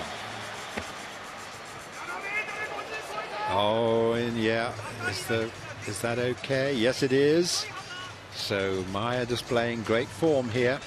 Started with 7:33, an improvement to 7:37 in round 2, when he was a fair bit behind the board, as indeed he is there, really, just touching the edge of it. So let's just see what this distance does. But I think he can count himself happy that he started the decathlon, these 2 days of competition, in excellent form. So let's see. Yep, he is happy. It did look a good one. And we're going to get the confirmation. There it is. 7:52 for Mayer. Up to 1869 points.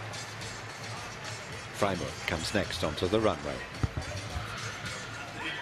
the German, who we saw improve spectacularly in the previous round to 7:48.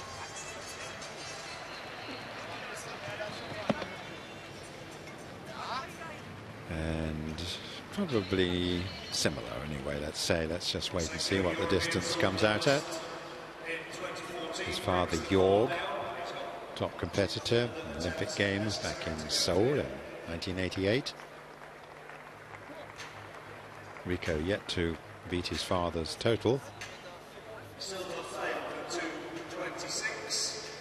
So now it is the first attempt at this line for Great Britain's Robbie Brown. And just short of his previous effort.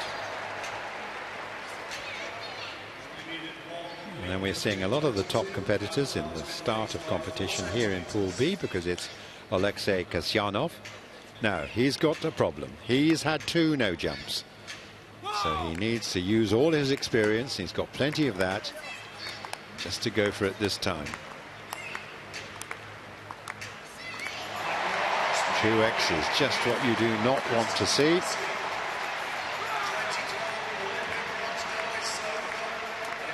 Kasyanov, can he get a valley jump in on his last chance at this event?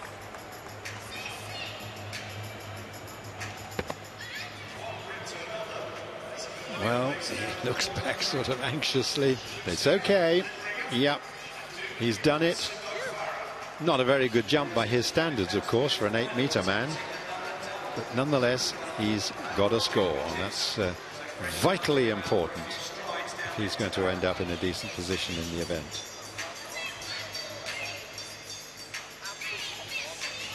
There it is, 7:28 up to 1793 points.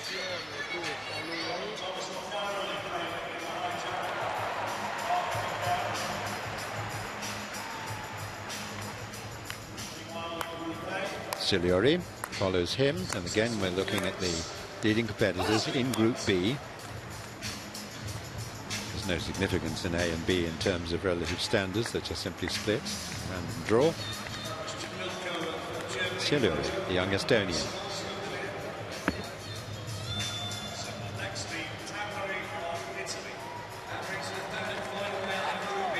Again, it's okay, and it's trying to psych himself up there. I think he's done pretty well in this competition. Certainly started the 100 meters well. So a good first 2 events for Siliori of Estonia.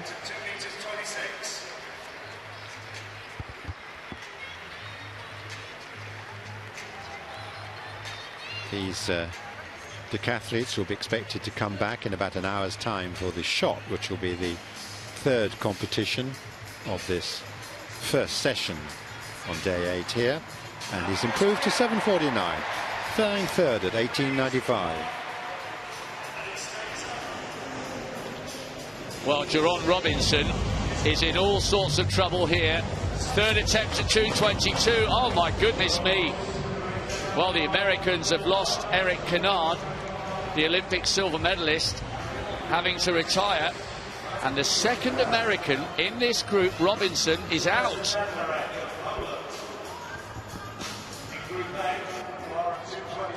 So high jump qualifying continues,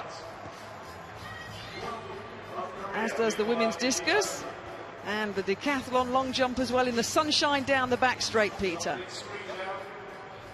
We've got Skoyanov of Russia in the B pool, who will be next to go.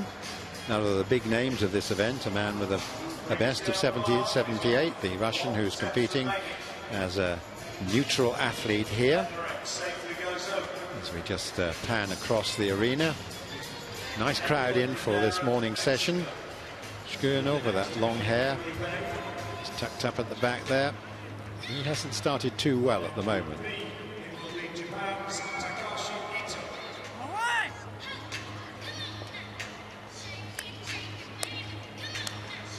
No jump, followed by 7:29. He's way down the standings at the moment in 19th place. And a man with plenty of championship success to his credit. He'll be looking for much better than that. So here comes Skoyanov then in his last attempt in the long jump.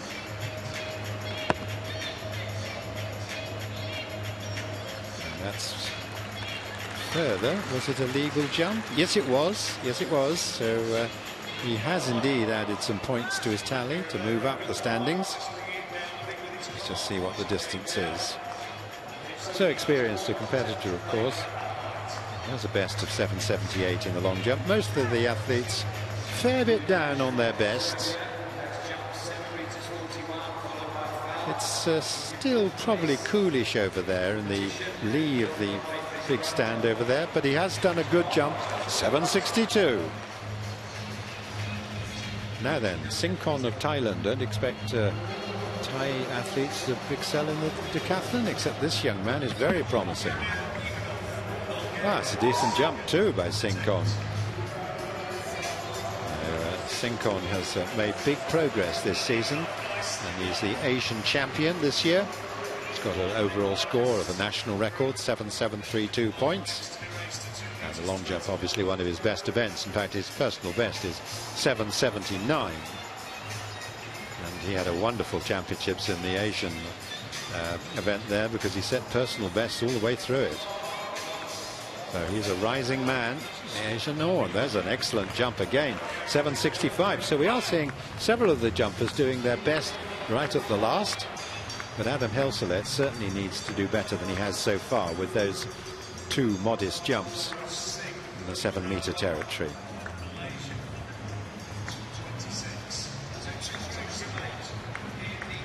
Wonderful tradition in Czech Republic of decathlon. Helselet is the man who's the standard bearer right now. No, much better though, I'm afraid. It's still that 7-meter territory.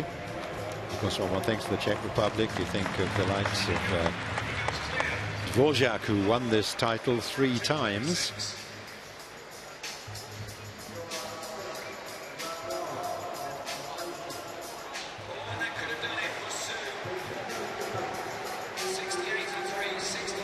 No, so a disappointing card for Helselet with a best of 7.03.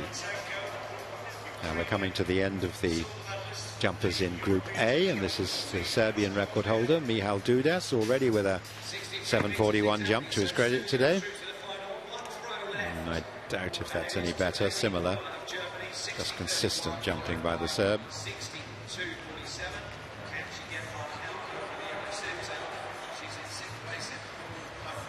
European bronze medalist last year was his major credit. Well, he's a world junior medalist 9 years ago.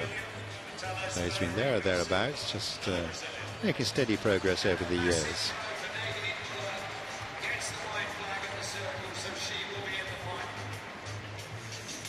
And there it is, 7.46, a little improvement. He's in 7th at 18.42. Now, halfway through the final round in Group B, we have Kurt Felix. But he, again, is a man, like we saw earlier with Kasyanov, who started with 2 no jumps. So the Grenada support team worried at this stage for Kurt Felix.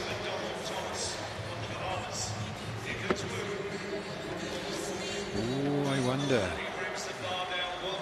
Well, let's just have a look at that. Oh, it's okay. It's okay. I just was wondering a little bit from, well, we're a long way away where we are from the athletes over on the far side of the track. But that was okay in the end. He hit it pretty much as well as he'd like to have done. So, relief for Kurt Felix, the Grenadan double NCAA champion, who's got a valid performance in. Felix 7.46, he's up to 17.68 points. Women's discus qualification Group B, final throw for Su of China. 61 meters and 35. She's in a good position, top 12 comfortably, but she's looking to get over 62.50 to confirm, and she does indeed surpass this season.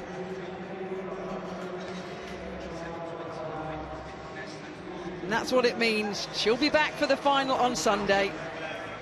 It's coming through 63 meters exactly, automatically through. Teammate Chen giving her a hug and congratulations. Muller of Germany. She's been a little bit down so far, the German. Oh, that's better. Her best was 62.47 in the second round. The bronze medalist 2 years ago in Beijing.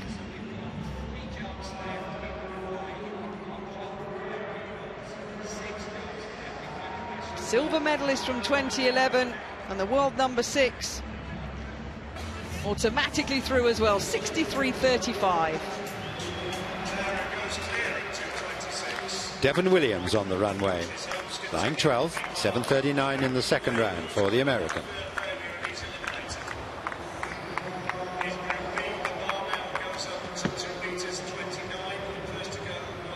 Similar jump again for Williams. Now the American women heptathletes were all a little bit below par when it came to their multi-event. And one just wonders about the Americans here, but actually Trey Hardy's got off to a decent start. And Devon Williams, well, not bad.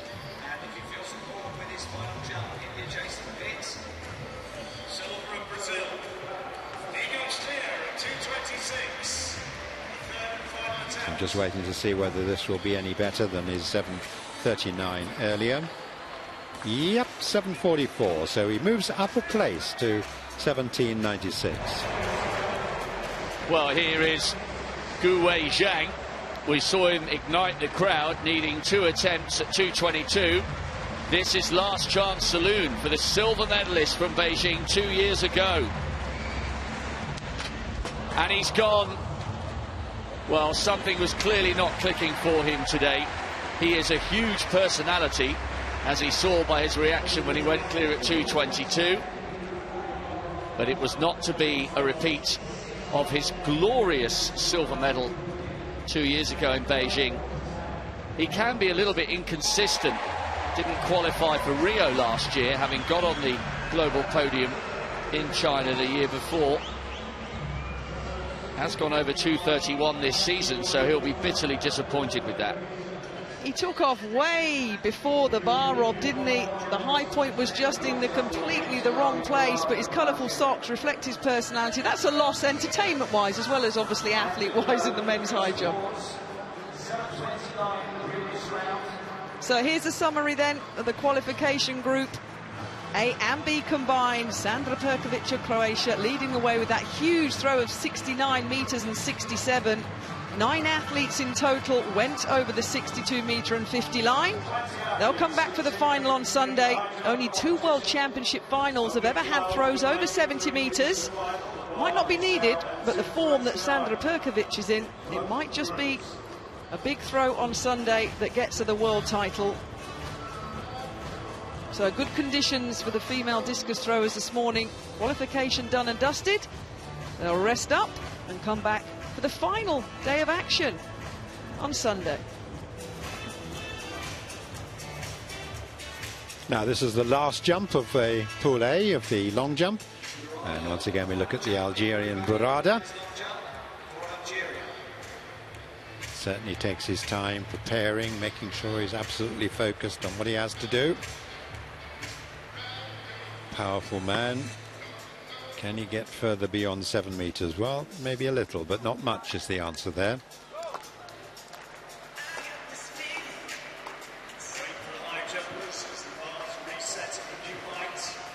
So Burada will be one of the competitors who comes in a little disappointed. Time to make up. He's had no disasters, but he's not performed quite as well as he usually does when he's at his best.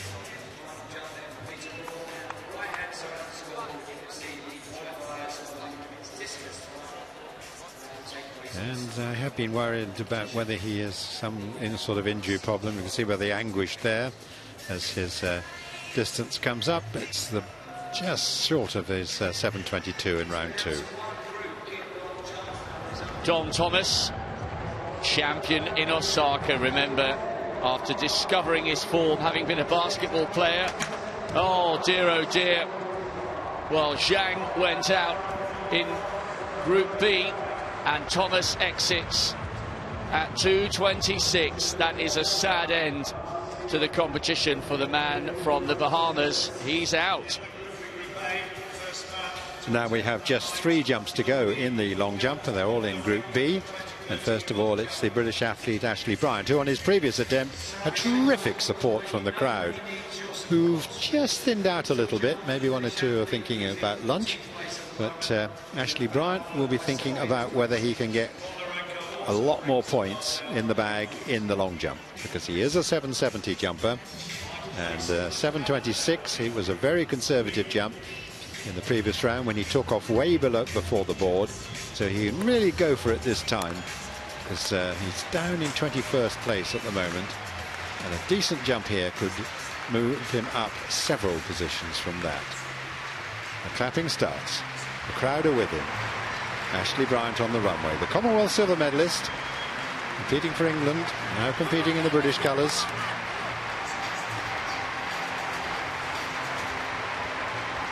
Final jump of the competition for Bryant.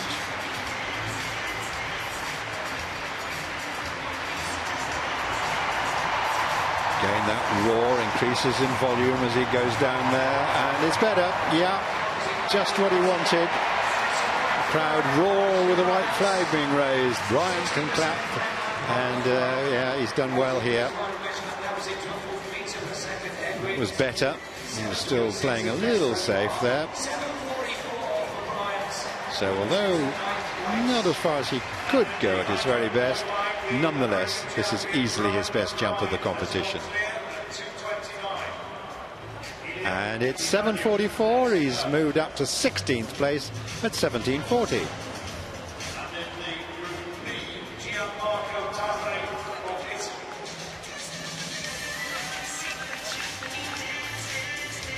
Jorge Iraña from Spain, European Team Championship winner this year in the Super League. Good speed and a jump in the 720s, so he's a little disappointed with that, little shake of his head.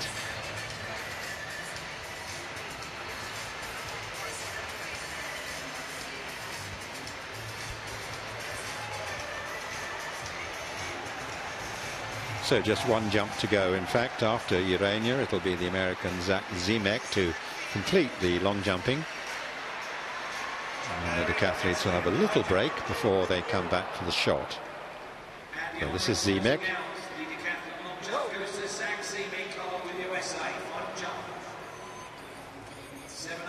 And Zach Zemek was a competitor in the Rio Olympic Games, and he was 7th on that occasion. Can he go better than the 7:08 that we saw from him in round 2?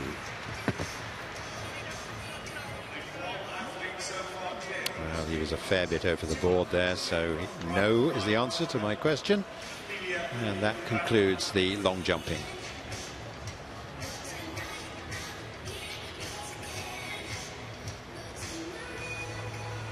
So, well, we'll get the standings in just a moment or two, but I can tell you that at the top of the list it is very close indeed after 2 events.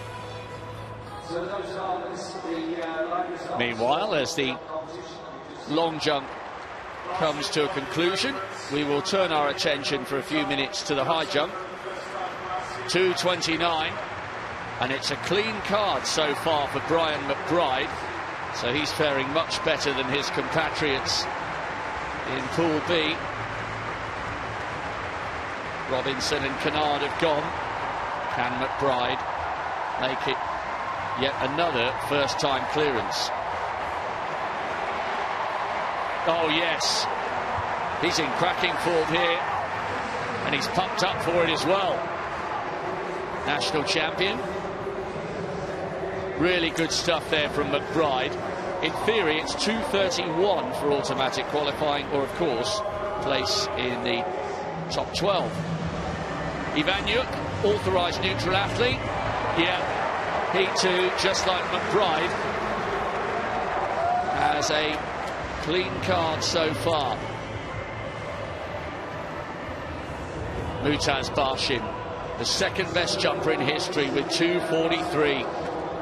Oh my goodness me, he takes off as if he's got springs in his heels. He's back in good form, isn't he, Rob? The world leader, as you mentioned, a couple of seasons ago. Let's not forget, we were talking about world records left, right and centre as being possible, but that was good. And Onin of Germany looking to follow suit. That's good stuff from the European bronze medalist. I still can't get over the quality of that clearance from Barshim. He really does seem as though he's clicking once again. Lysenko yet to miss. Oh yes, the Russian competing of course as a neutral, PB this year 2:34, national champion, and he too is going well. Timed that very well indeed.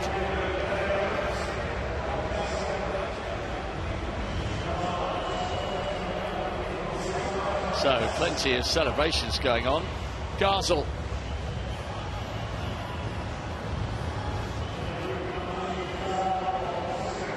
Here we go. The man from Syria. He too performing really well here. Just asking the crowd to get involved. And they are responding.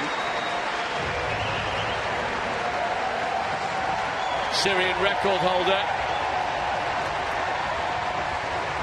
He certainly generated plenty of noise. Carried the flag for Syria in what I'm sure was a very poignant moment for him in Rio and here in London 5 years ago. 2:32 this season. Smooth progress so far. Yes. Wow. What a reaction. A proud man. And he continues his clean card. Now Rivera has been living dangerously. 2:26. Can he make slightly smoother passage over 2:29? Well, it has a wobble, but yes, he can. Oh, that's the biggest celebration we've seen so far. Fantastic. From the Mexican. His brother won a bronze in the long jump a few years ago in Moscow. Now in the Decathlon we've had two events, and this is the long jump. Best was Sinkong 765, and Kazmarek and Skuyunov following closely behind. Damien Warner though well below form at 744, same distance with the British athlete Ashley Bryant. And there's the rest of the card as we span through the men who are just over 7 meters, indeed some of them just under that, including Weibo, who's a little disappointing. So we've had two events then, the 100 meters and the long jump. The computer has done its miracle, and look how close they are at the top. Freimott leading by just 3 points from both Warner and Soliori. Kevin Mayer, who's started really well, the French favourite, in 4th place, then Kazmira, Hardy, Dudash, but only just 50-odd points separating those first 7. We spin down the card here now. Some of the other big names. Shkuyunov a little below par. Kurt Felix came good in the long jump in the end of his final attempt there. And we're over 1,700 points here. The other Grenadian, Lyndon Victor, also a little down on what one might have looked for. But still plenty of time to go over the next 2 days. And there are now really 32 men still in contention. This is Pool A. Silva, a bit like Rivera, needed 3 attempts at 2:26. Wonder if we'll get a similar reaction. Oh, well, we might have done if he cleared it. The South American champion a few years ago. He will have to come back for another attempt. Group B, we have Lysenko and Gazel, who have cleared 2:29. But in Group A, we have had 5 men so far who have cleared. So 7 in total across the 2 groups have achieved 2:29. Now, Chabilko, the German, as we look at Robbie Grabars actually. The British bronze medalist from London. He's a real character, Robbie Grabars. I'm not quite clicking on that occasion.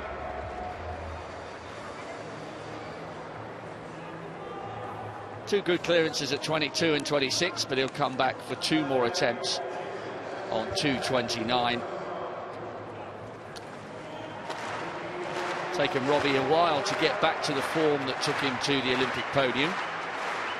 His best in 2012 was 2:37, but he's heading back in the right direction. 2:31 this season. Now Robertson, 6th in the US trials last year, but managed to go because those ahead of him had yet to achieve the qualifying standard. 12th in the world indoors in Portland as well. 2:30 this season, so this would be pretty close to his season's best.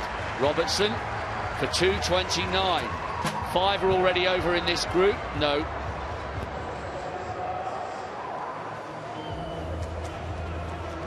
Brian McBride, his compatriot, is going really well at the moment, but Robertson will have another 2 attempts. Now this is Chabilko. 2nd attempt at 2:29. Massive PB this year of 2:35. A breakthrough season. Yeah, that's more like it. That's the form we know he can produce when he gets it right. German champion this year. Now Tamberi. This would be a season's best for the Italian, who has been through an awful lot with injuries. Yes!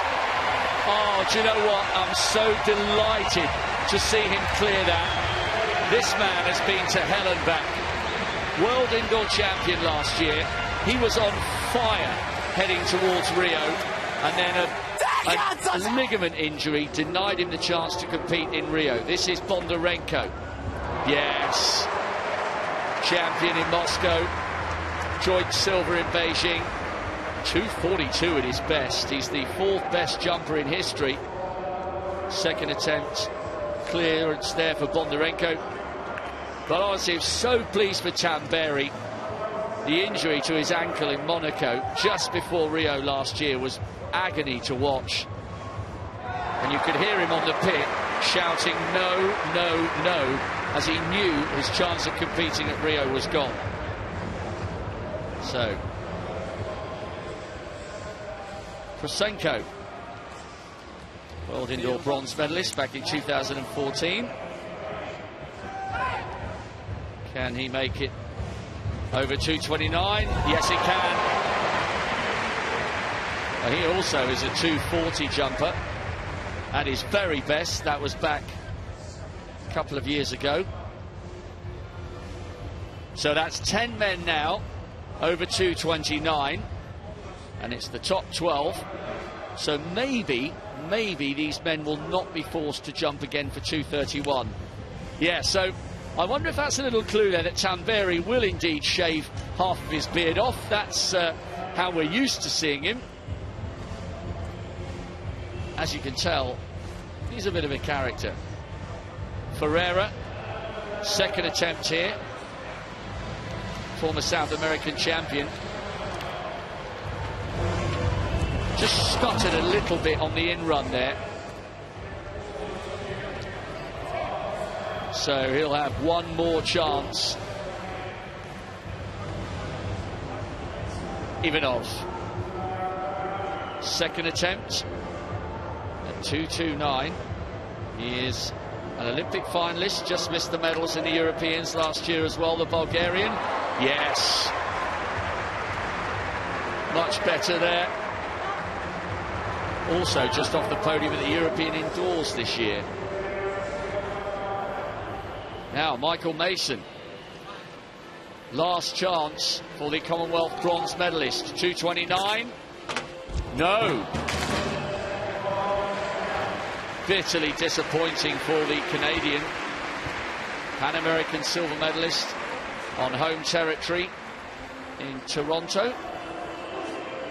So the Canadian is out. Wang of China, national champion 2 years ago. He knows Zhang has gone, but his dreams are still alive. Arguably the less well-known of the 2 Chinese athletes, but he's the one still in it.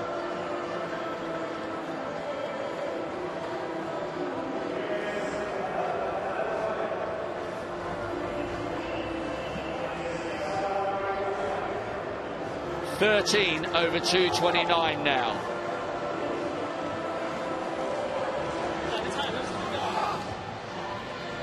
Yanis, third attempt, the South American champion. He's getting close to his lifetime best here. He's just broken the Venezuelan record to get up to 231. Oh, so close. Just seemed to brush the bar at the very last minute. That's a real shame because he's come here in excellent form. Just brushed it there with the back of his thighs. Good season for Yanis. Now Ferreira, South American junior silver medalist, on the under-23s. Tall, powerful youngster, only 22, getting himself poised and ready. This would be a clearance just a single centimetre beneath his lifetime best.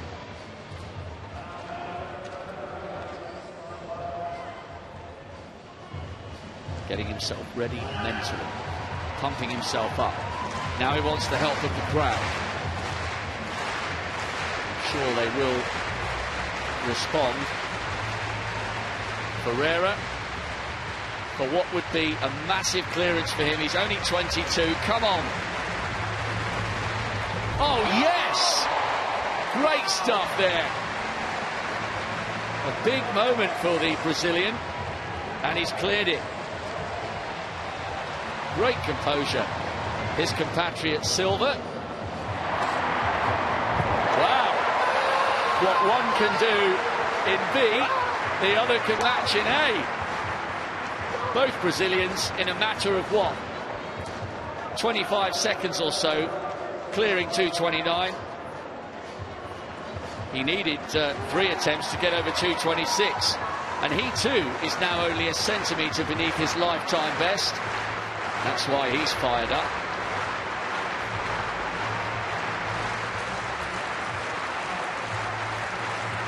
Robbie Grabars, Olympic bronze medalist here in London 5 years ago. Beginning to get back to that kind of form. Second attempt, needs this for a place in the final. Yes! Listen to the reaction from the crowd.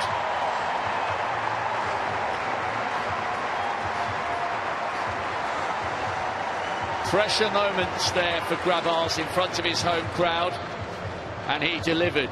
He is, when he's in the mood, the man for the big occasion. Well, he is. Equal fourth in Rio last year, battled so many injuries, Robbie Grabars, but loves this track, of course. As you say, shared the Olympic bronze here 5 years ago. Good clearance under pressure.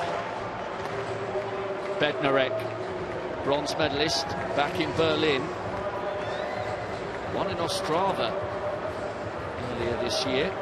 Giving himself a stern talking to here. It was all pretty good up till 2:26, just the one failure.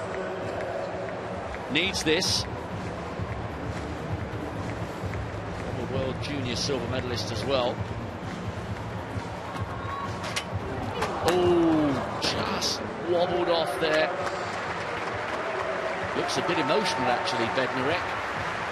28 years of age. These guys, I mean, I know mentally the athletes struggle sometimes if things go wrong, but the high jumpers are really put through the psychological ringer. And not to be this time for Bednarek. So, these men trying to get over 2:29. This is the Malaysian. Lifetime best of 2:30. This is it. Must clear this. There are now 16 men over 2:29, so maybe they will have to have a look at 2:31.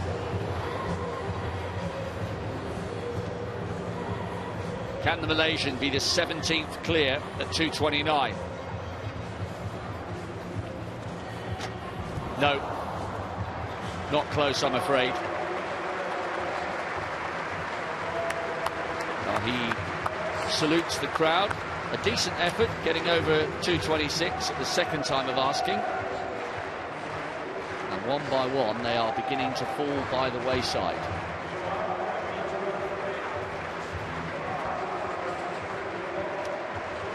And we will stay with Group A because up next is the American Ricky Robertson. Here he is. Two of his compatriots, Jerron Robinson and the multi-decorated Eric Kennard, they've gone from Pool B. Brian McBride, his compatriot, has had a flawless card so far. Robertson needs this if he is to stand a chance of getting through to the final. Big moment. There's the whole attention of the stadium on him at this precise second. Oh yes! My goodness me! He managed to bend his body around the bar brilliantly there. Great athleticism. And he is now the 17th man clear at 2:29. So we are definitely now going up to 2:31. Well, we needed 12, and sometimes the discretion of the officials may put one or two extra in, but now 17 guys delivering when it matters. And 2:31 will be the next height. Wonderful conditions. The crowd on that top bend are absolutely loving this men's high jump qualifying. Buoyed, of course, that Robbie Grabars continues in the competition for Britain. Right, we will turn our attention to Pool B, where the bar has been raised to 2:31. Good quality across the board here. As Catherine said, great conditions in the stadium. And the only other people in the stadium at the moment are the decathletes, getting ready for the shot put down the other end of the arena. Meanwhile, this is Lysenko, the Russian, competing under a neutral flag. Third best jumper in the world this year with 2:34. This for 2:31. Ooh, looked like he was going to get there. Need to come back for at least one further attempt. Perfect card up until that stage. 17 clear at 2:29. Bar has now been raised on the other jumping group to 2:31. Now Ghazal, first time clearances all the way through so far. He is an important figure back home in Syria for all the obvious reasons, and he has been for a long time. The flag bearer in London, flag bearer in Rio, a man who wears his country's colours proudly on his vest. Here he goes for 2:31. Oh, thought that was going to stay up. Not to be this time.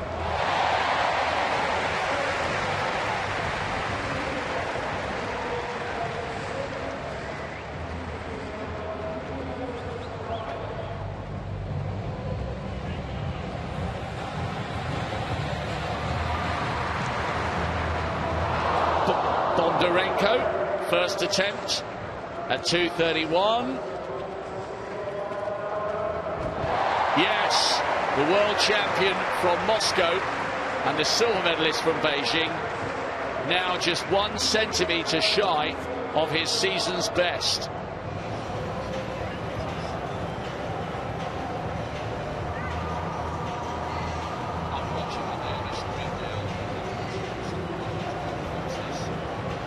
Good stuff there from Bondarenko.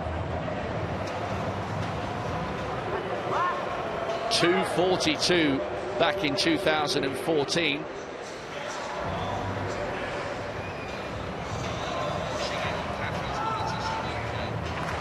Well, it's good to see Bondarenko coming back to something like top form, because he was so brilliant a couple of years ago when he and Barshim particularly had great rivalry, and we were beginning to speculate even about attempts on the world record which Sotomayor set so long ago. Brian McBride, 2:31. He's clearly arrived here meaning business. Well, there's his first mini disappointment as he leaps off the bed. McBride, the national champion, also loves playing volleyball.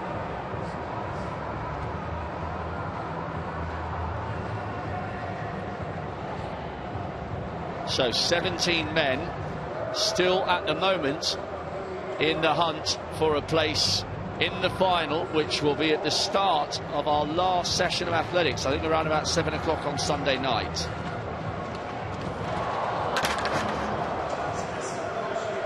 Ivanyuk there competing under the neutral flag.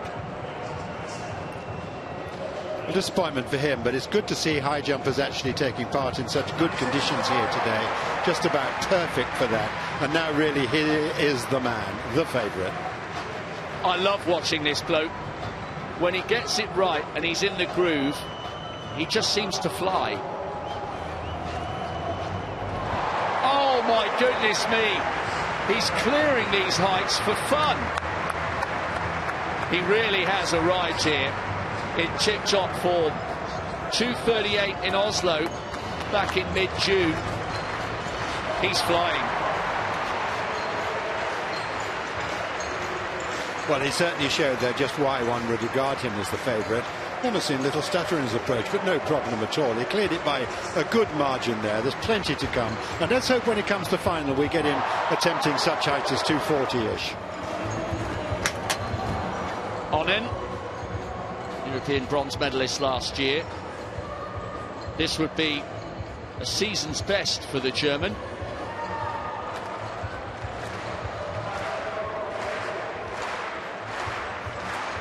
Wow, what a jump that was by Barshim. And surely 2:31 will, of course, be enough. We may well have enough casualties here. Robbie Grabars just keeping cool. Now Rivera has already produced a lifetime best with that first time clearance at 2:29. That's why he went so wild in celebration. Could this be another? Talking himself through it, getting himself ready. Mexican moved his life over to Cologne, where he trains at the IAAF High Jump Center. As I mentioned earlier, his older brother got a bronze in the long jump back in Moscow. Very talented family, bidding for a second successive PB here in the London sunshine. Not quite.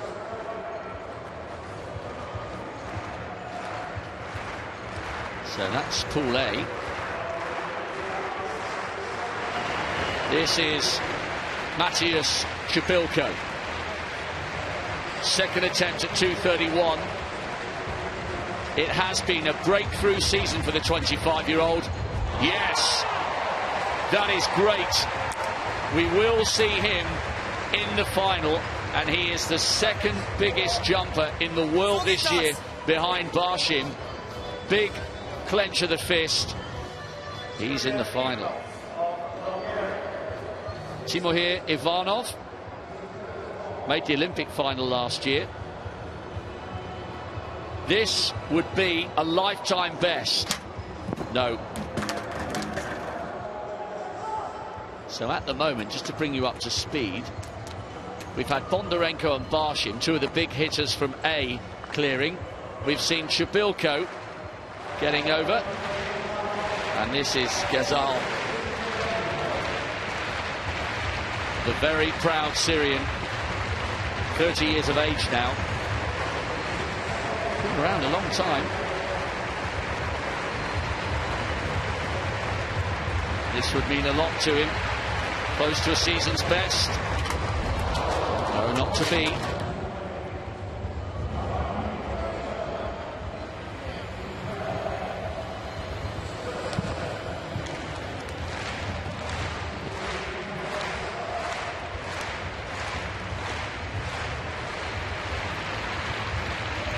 Lysenko, second attempt at 2:31. Oh yes, great work there. He's only 20, the Russian, of course competing here as an authorised neutral athlete. This is Wang. He's seen his more decorated compatriot go out. Here he goes, 2:31. Well, the 25-year-old will have another couple of chances.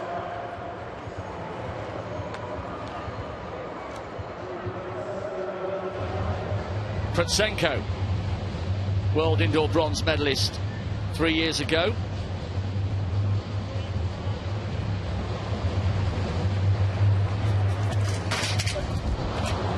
No, long way short there.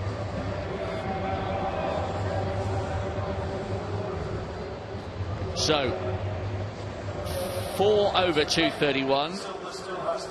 Chabilko, Lysenko, Bondarenko and Barshim.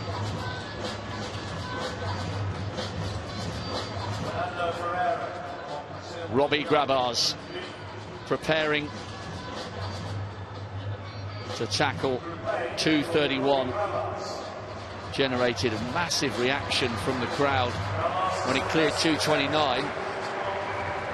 This would equal his season's best.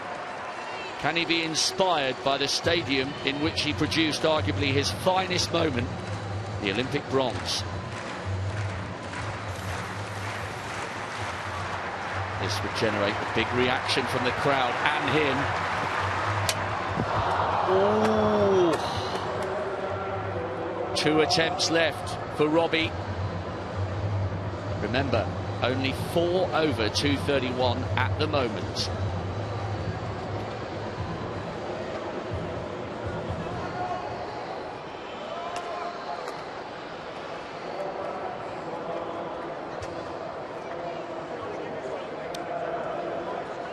So, Grabars having a little bit of a conversation.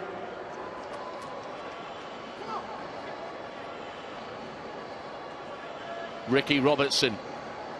Well, we saw him requiring a 3rd time clearance at 2:29. Lying in 16th here. Can he make smoother passage over 2:31? He's operating quite close to the peak of his powers here. 2:32 his PB, 2:30 his season's best. The big American, aggressive there. Oh, no, not to be on that occasion. Still a fair number of people here in the stadium. 2 more attempts left for the American. We have the men's shot put in the Decathlon starting very soon. So if you're starting to think about going out or making a cup of tea, we're not quite finished yet in this morning's session. Tamberi, he's in 13th overall here. Season's best with 2:29. Can this hugely likeable Italian produce his best clearance since that horrific injury last year? No. Desperately disappointed there. In 13th overall. Such a shame. I really hope he manages to get back to the kind of form that took him to a national record of 2:39 before that horrific injury. Meanwhile, Brian McBride, second attempt, knows his compatriot Robertson has just failed at 2:31.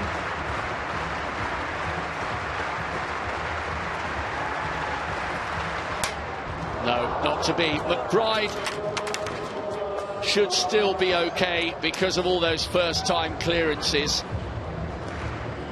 But he would love to get over at that height.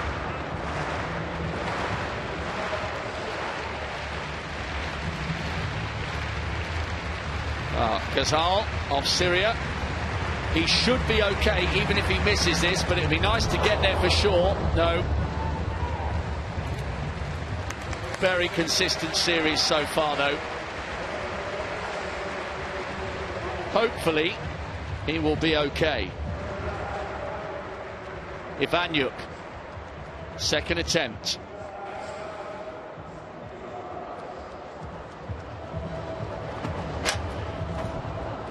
No. Long way shy.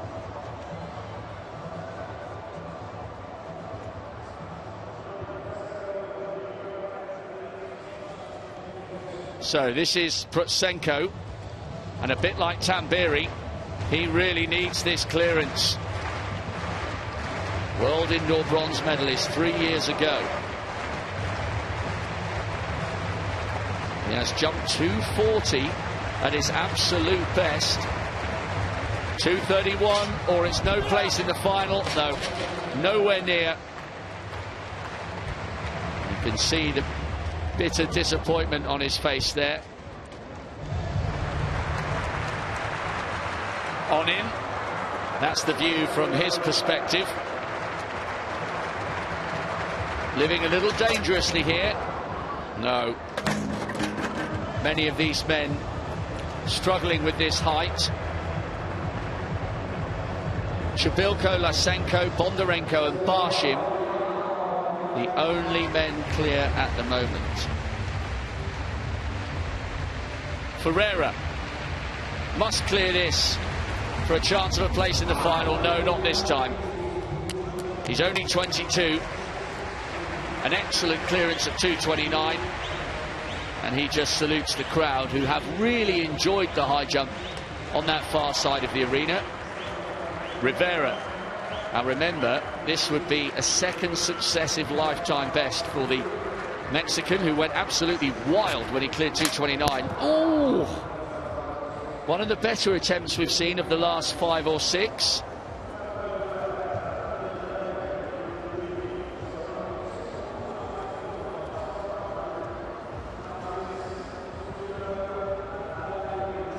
So remember, only 4 over at the moment. Men getting ready for the decathlon shot put. But as far as the top end of the arena is concerned, this is our only action. They have the full support and attention of the crowd. Ivanov in 11th place at the moment. But he would want to make sure here.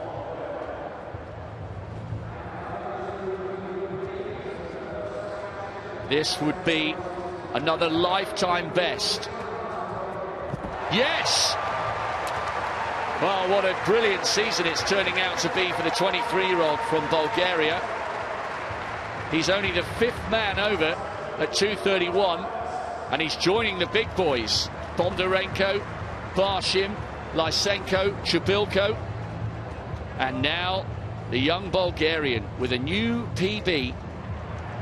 We will see him in the final. It's a good clearance, wasn't it, Rob? But the pressure on Wang now of China. He's in the 12th position. Top 12 needed. So, can Wang make absolutely certain of a place in the final? 5 men are over.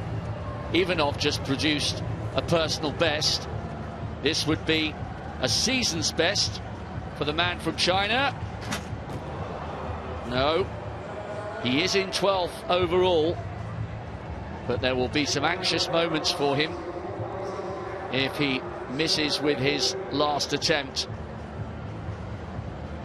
Living a little dangerously, the Chinese athlete.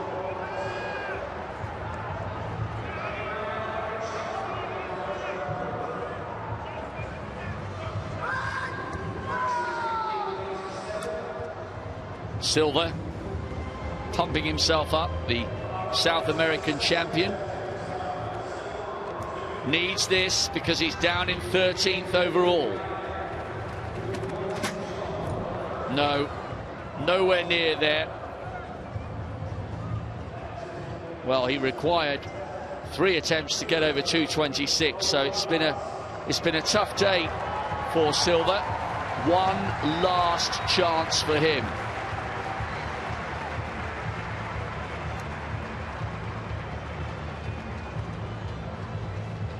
"17 men over 2:29. Good overall standard.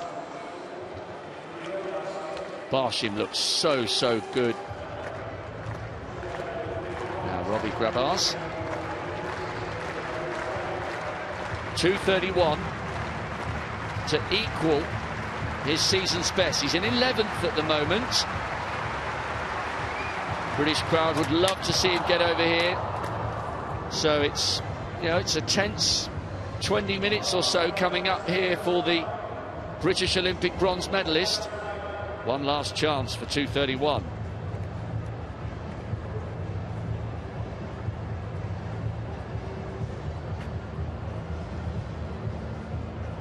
Just to mark your card, by the way, tonight we've got the men's hammer final, the women's 3,000 metre steeplechase, the women's 200.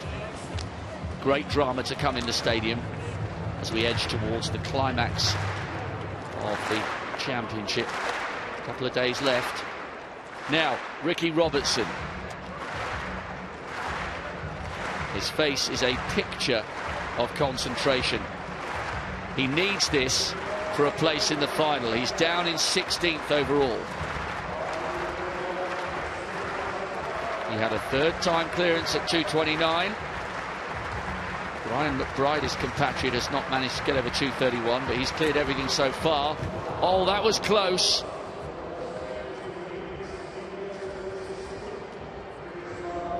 So one last attempt for Ricky Robertson. And meanwhile, these guys are sharing the attention of the crowd now with the decathletes who are about to kick-start the shot put. And that's the standings after the first 2 events, the 100 metres and long jump. Frymont leading Warner by just 3 points, but how close it is. You can see that the top 7 there, with Kevin Meyer in particular to note in 4th place. 1898 is the lead at the present. And then those men in the 1700 region. 1700s down to 1600s. We've lost 3 competitors probably. I don't know that Araujo would necessarily want to continue. We'll have to wait and see. But that event just getting underway now. That's the 3rd event, the shot put, which again is 2 puts side by side down the right-hand end of the stadium. That's the jump throwing order for the first lot. And most of the top competitors, in fact, will go in the Group B of this competition. And here are the order there. You see Kevin Meyer going 2nd there, Frymont in 5th place. And we've also got in this group Kasyanov and Hardy, Damien Warner throwing last in 18th place.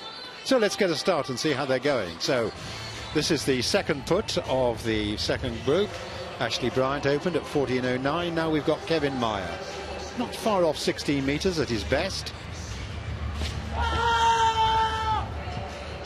Oh, that's a terrific start for Meyer. That must be getting close to that 16-metre area as well. No wonder he's excited. Personal best in the 100. Fine long jump. And now this is very close to his personal best in the shot. The best possible start for the man that is seen, I think, by many as the heir apparent to Ashton Eaton, to whom he took the silver medal in Rio last year. There it is, 15:72, and that compares with an outdoor personal best of 15:76. Meanwhile, over in the other group, this is Saliuri.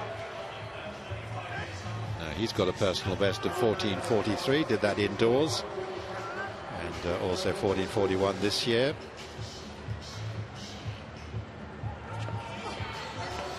Saliuri, another man who's opened well. And that's a pretty useful start for him. He opened very well. He was just 100th of a second outside his best in the 100 metres. quite the credentials, of course, of some of these other men, but he's performing with great credit here. It just about hits that 14-meter tape, just a little under it. 13.91.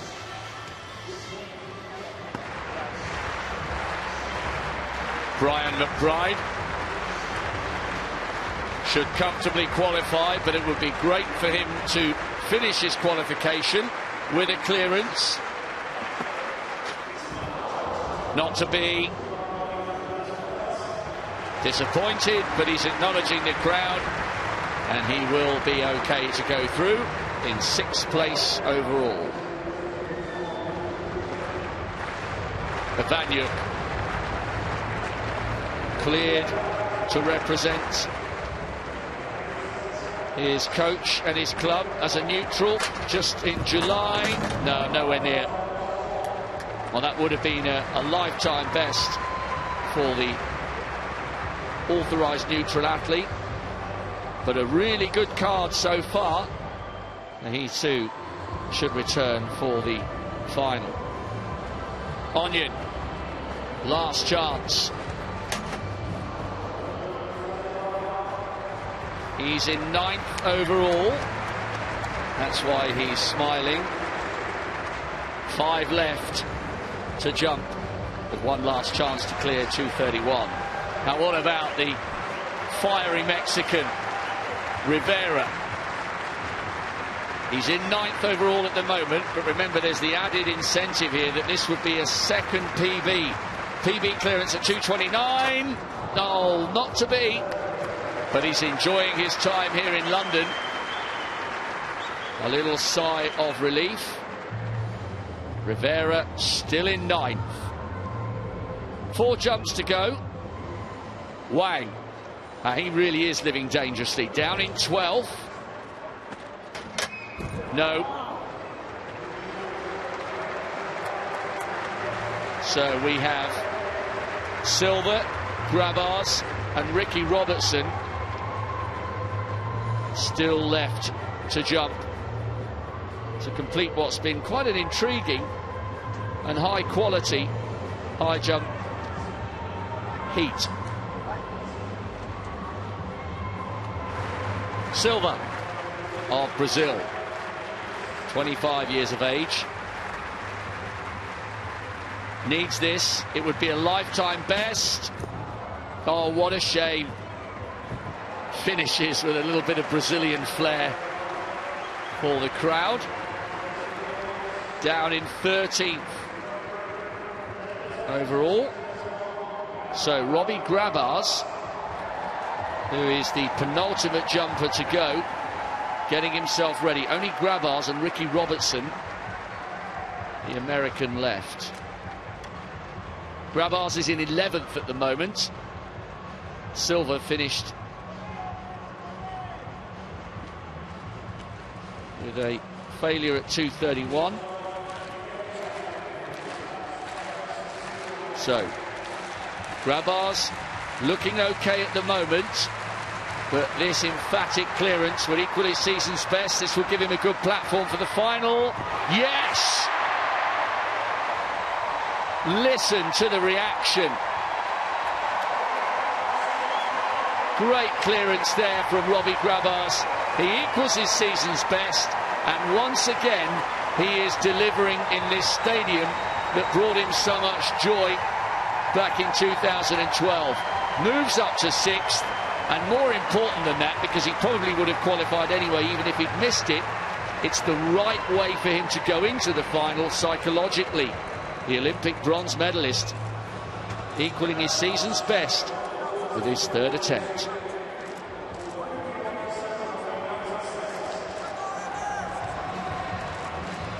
So Robbie will be back for the final. It's on Sunday around about 7 o'clock.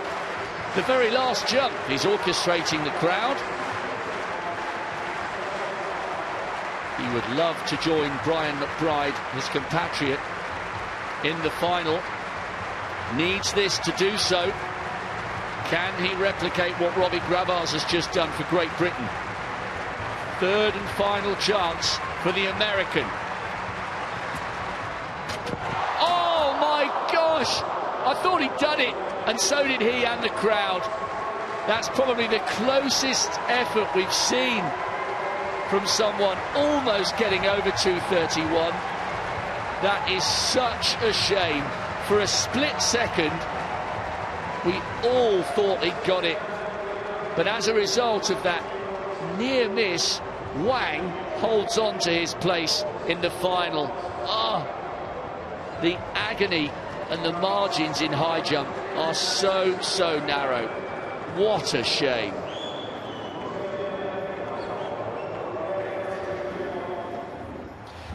Now, back over in the shop. We're still in the first round. Lyndon Victor, one of the very best shot putters, the Grenadian, with his first attempt. And it's another big one, as one would expect. It's something like a 15-metre-ish performance there. Kevin Mayer, of course, has the best throw so far at 15.72. Lyndon Victor now. This is an event in which he will look for good points to move him up in the standings. Yes, 15.14 takes him up to 2.506. Now Devon Williams, that's to 14.51.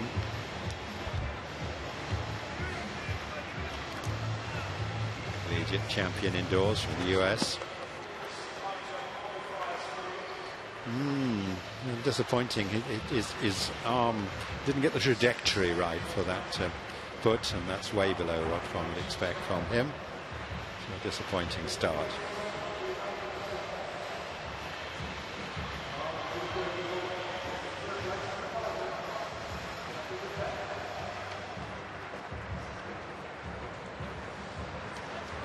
$13.50.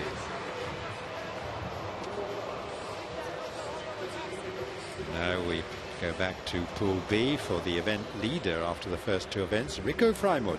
And again, the shot a good event for him. Probably the biggest roar yet, and that's getting to be close to 15 meters, I think. He's got that yellow bib indicating that he is the leader in the event after two.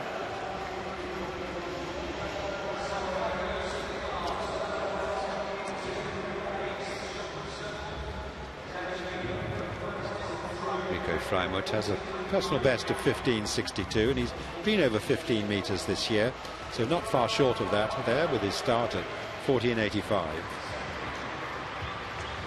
Now then, the young Thai who we've been impressed with, Cont, the Asian champion.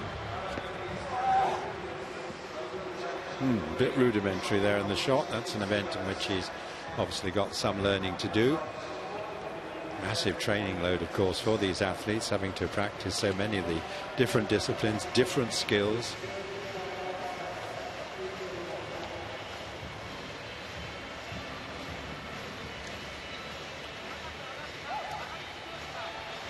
And Cont starts with 13 meters 34. Now this is the Serbian Dudas. He's had a good start. He's lying 7th overall. Serbian record holder, over 8,200 points in the 10 discipline.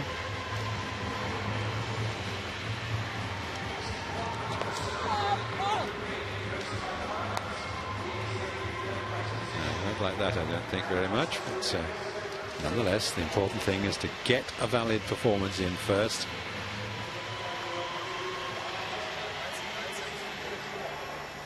You score about 13 meters, that scores in them around 670 or so.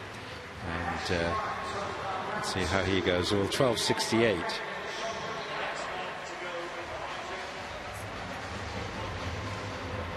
Yannick Oiglain then, another 15-meter putter, the young Estonian. Excelled in the European Under-23 Championships. And he too going well clear of those. Just got two sector lines drawn across, two tapes drawn across the sector, 12 meters and 14 meters, so he's well ahead of the 14-meter mark.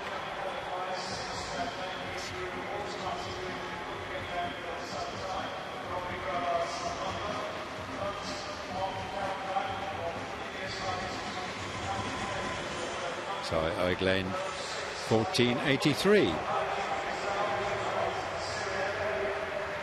Now it's Kurt Felix, strongman from Grenada.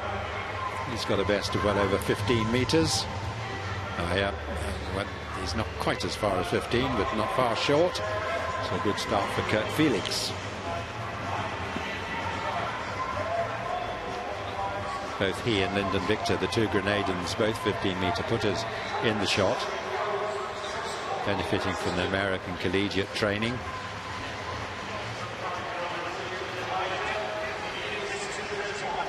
And Felix starts with 14.83. He's currently in 4th place.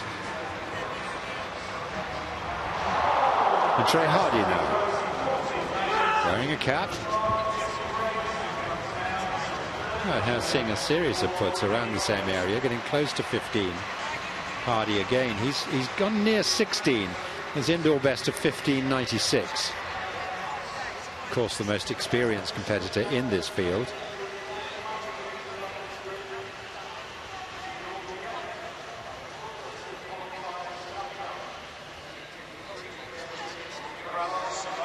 So Hardy off with an excellent 15.16. Now Martin Rowe, we've seen quite a lot of him in the first 2 events, and again he's a man who's got a best of fairly well over 15, 15.44 to be precise.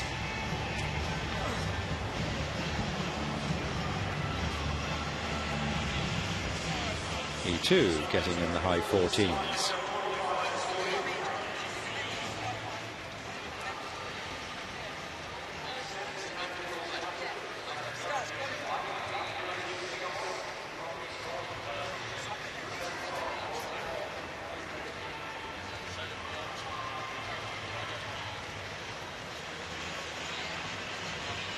Right, Martin Rowe then, 14.66. 2 throws to go in this pool. First of all, Kai Kazmierak. Now, he's got a best of well over 14 meters again, so a little short of it this time. Kazmierak well placed, as we saw in the standings after 2 events. We'll drop back a little perhaps with the shot.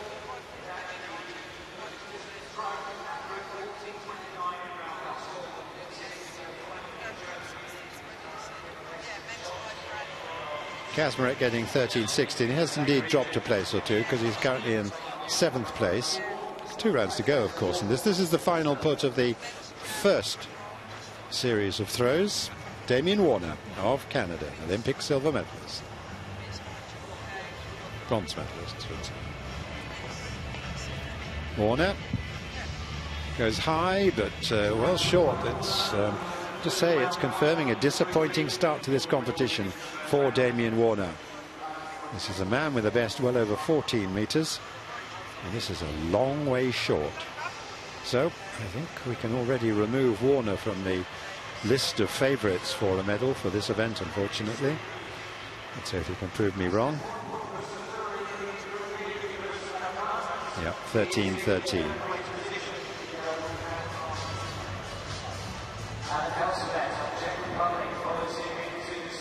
Well, what a performance from Barshim, the only man to get up to 231 without a single failure. Bondarenko missed just the once en route to 229. Lysenko, Chabilko there. Robbie Grabars equaling his season's best with a 3rd time clearance at 231. And Wang just takes that last spot. Tamberi, a season's best. The Italian still making his way back from that horrific injury in Monaco last year. No place in the final for Don Thomas, champion in Osaka 10 years ago. Now we're into the second round of the shot put. This is Carl Robert Saliori of Estonia. Going 4th, 2.618 points.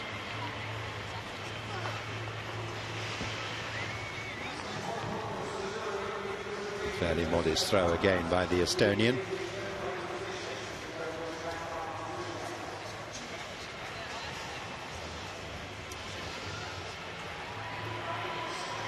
He's also been studying in the USA, University of Georgia in his case, the Bulldogs. And that's only landing at about Let's see. Oh, well, it's quite a big improvement, 13.98. So he'll be happy after all with that. Now then, Pool B. We've got the most of the big competitors here. No one bigger than the man who now leads the decathlon at 2,703 points. It's Meyer.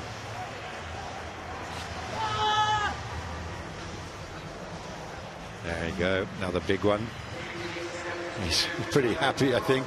I don't think it's any better than his first one, mind you. But it really has been a super start to the day for Meyer. He'll come back later for the high jump and the 400 meters in the evening session.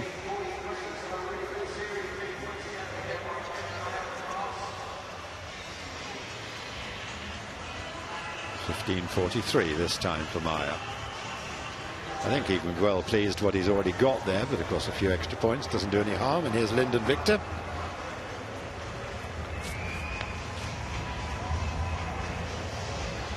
Another big one there for the man from Grenada. He's one of the few men in the field who, of course, have gone over 16 meters. I think he's the only one who's been over 16 meters in his career.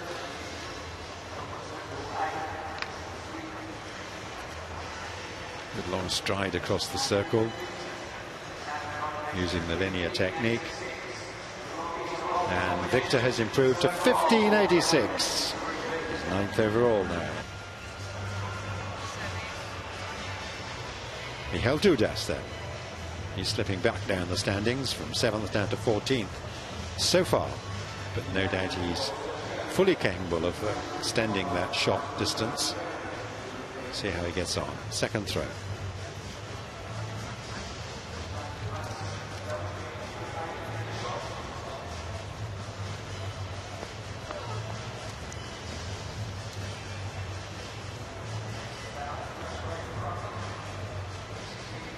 Little better, probably. He's not happy though. I'd take some advice.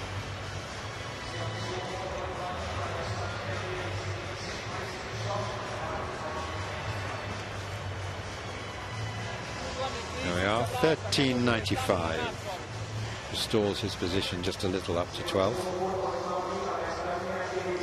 Now it's Oiglen, the Estonian, European team champion this year.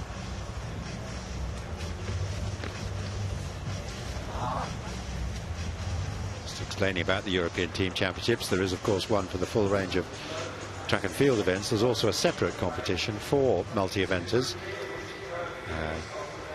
both the decathlon and the heptathlon, and Estonia, with their great tradition, are in the top league of that, and Oiglen came out on top in the decathlon.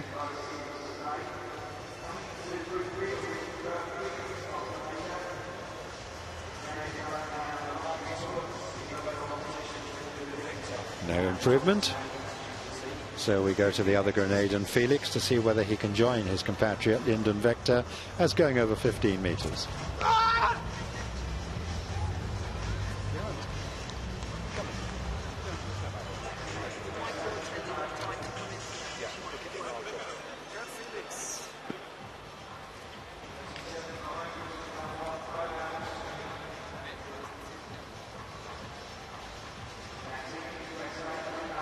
So let's just look again at the good techniques being demonstrated by the Grenadians, as I said before, taking advantage of their US education, and he's moved up over 15, 15.01.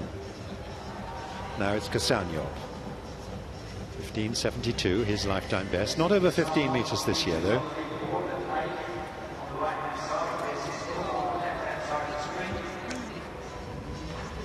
And still not, but it's fairly decent performance by the Ukrainian.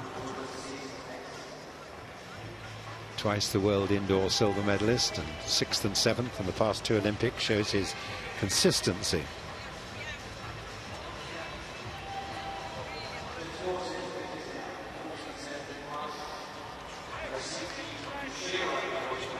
.14.71. Well, 2 puts in almost identical area.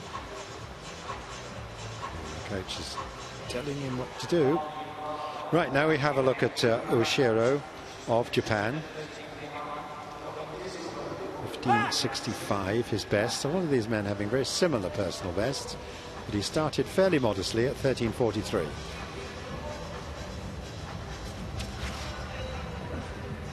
Ooh, we didn't really get behind that.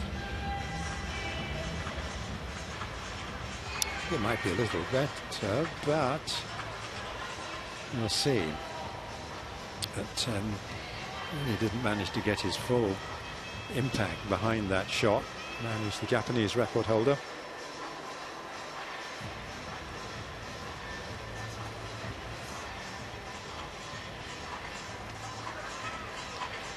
No, it isn't any better.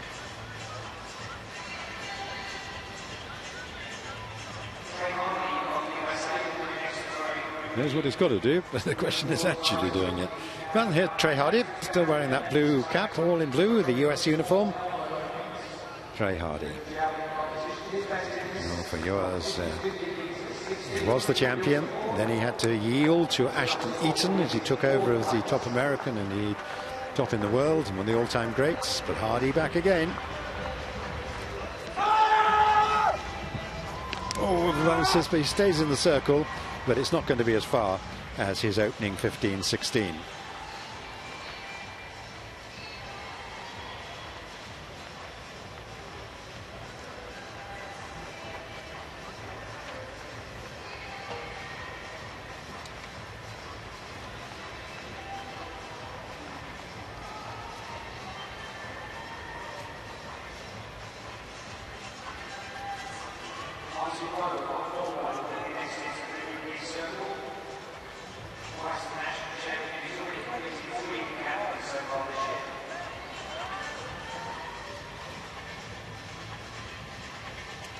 Well, now it's Martin Rowe, the penultimate thrower in Group B.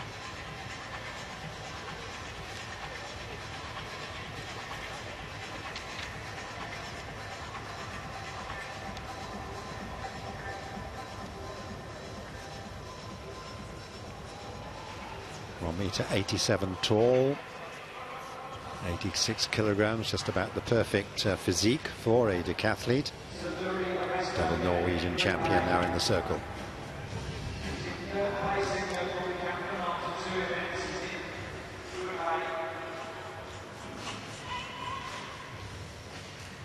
He'd started with 14.66. A lot of the crowd, of course, have dispersed, but there's still a goodly number. A lot of decathlon zealots and followers will be following this with close attention. Of course, the decathletes with the stage to themselves, as Rowe just improves there a little to 14.79.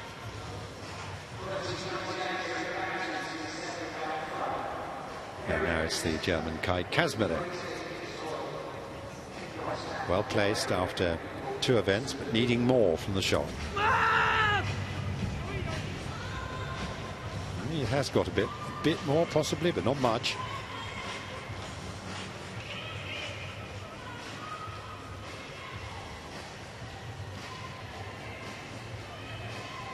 His first round effort was 13 meters 60.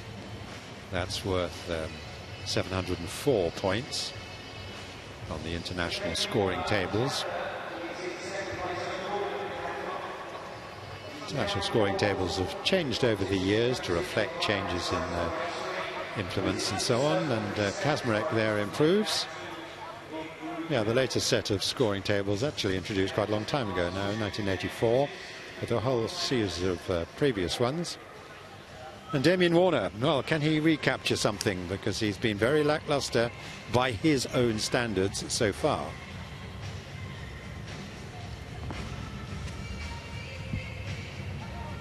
No, he can't, I'm afraid. It's just not going right, and that was just outside the sector on the right-hand side, therefore the red flag raised. So that completes the 2 rounds of Group B, and we're now into the 3rd throws in the A group with Saliuri.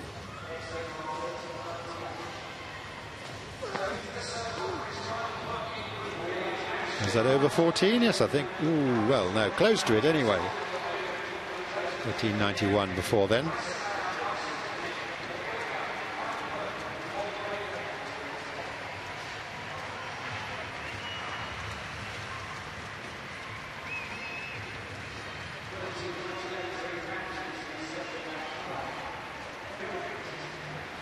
go, 13.98 again. 13.98 again. Well, very consistent. Now the man who leads the event, Kevin Mayer. Not sure I expected him to be in the lead this early. I did expect him to be in the lead, if you like, at the end, because he really is the new young star of the event after Ashton Eaton has retired. And Mayer with a whole series of titles to his credit at junior level, and is now looking for senior success. Kevin Mayer, the Olympic silver medalist, former world junior champion, European junior champion, world youth champion. That's actually an octathlon, which he did back in 2009. And now it seems in prime form. 15.72 so far. No. Total anticlimax there. But he's no doubt very happy with what he's achieved. And the crowd are appreciating his efforts. Bit anticlimactic ending there. But what a morning he's had. 10.70 in the 100 metres, taking a tenth of a second off his personal best. And then very decent performances in both long jump and shot. David Williams. Can he go higher than the mid-13s?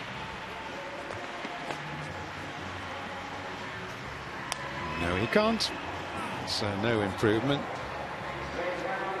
So as with so many of the American multi-eventers, indeed many of the American team, just a little underperforming. You get the superstars doing very well, but a lot of the lesser athletes not doing so well. Let's just check again. Yeah, well, well, that's over the 14-meter line. I was looking at the wrong line there. Yeah, well, big improvement. It's misled there, and he's got 14.43. So full marks to Williams there. Lyndon Victor, 15.86.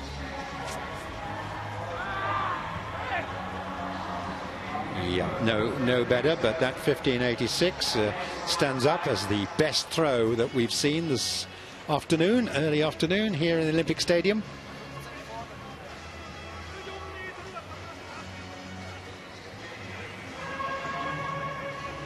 And the best series, but that 15.86 very important in the second round. Now, Rico Freimut.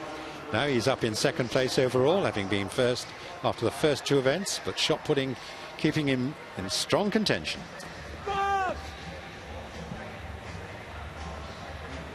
Just over 15 there. So shakes his head a little.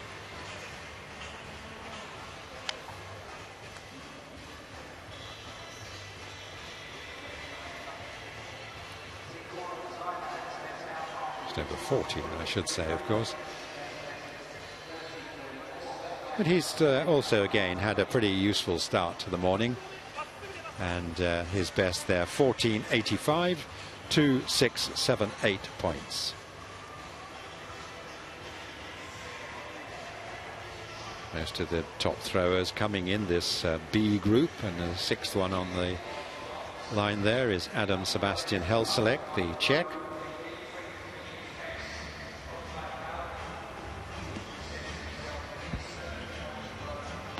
Again, just close to that 14-meter line.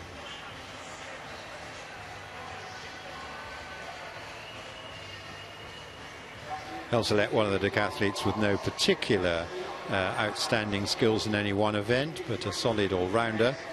And 14.57, his one decent effort in the shot. Bastien Ose, then, another man who's been over 15 meters, started with 15 meters 23. Personal best is 15.90. Just overbalances a little bit, and no improvement for the Frenchman. So not much change happening in this third set of throws for these men in the decathlon. But Peter Brown of the Netherlands is the next one into the circle. He's competing in his second World Championships, having been 12th in Beijing. European under-23 champion 2 years ago.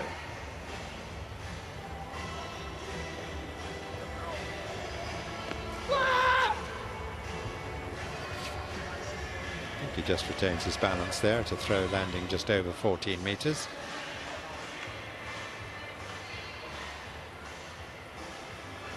The Netherlands, another country who've had a lot of decent multi-eventers over the years. They did well, of course, in the women's heptathlon and in the decathlon. Not only Brown, of course, but also Ilko St. Nicholas taking part today.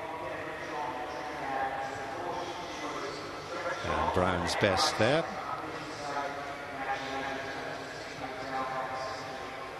As Matthias Brugger comes into the circle, the German who started with 14 meters 83.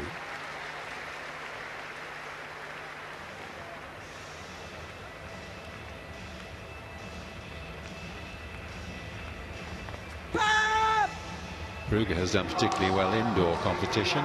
Now, he had 14.33 before that throw, and that's, I think, a substantial improvement there for the German.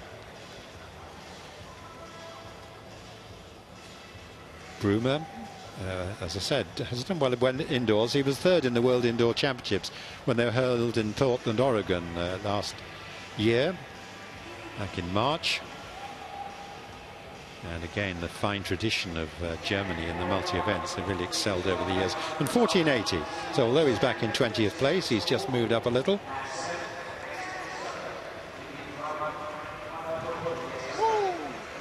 So now we have Oiglein, 14.83, then 14.65 so far. He's been over 15 indoors this year.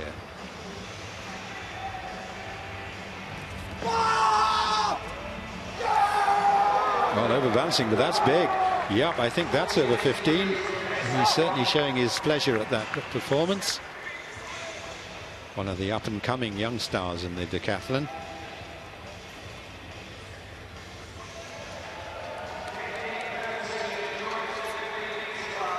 Well, there we go. There's the delight of the man as we're just about to check his measurement. He knows, of course, as soon as he hit it, that it was absolutely spot on. And there it is, 15.13 for Oiglein, and his personal best ever indoors was 15.15, so mighty close to that. Gert Felix.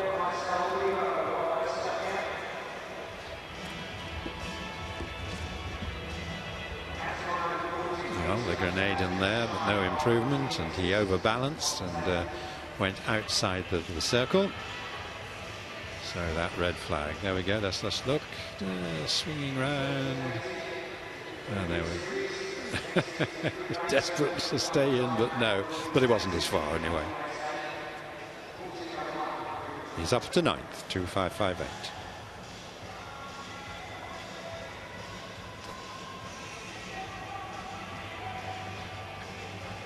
Kasyanov. Over halfway through the final round now of this decathlon shot put.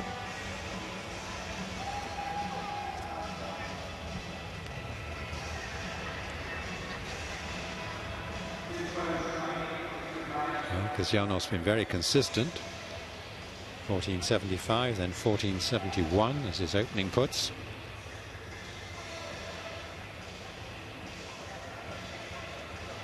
Kasyanov again, one of the most experienced competitors in this lineup. Regular and major championships. And 14.99, his best of the day. He's up to 2.582 in 6th place. Now Judas. Struggling here in the shot. Still struggling, I'm afraid.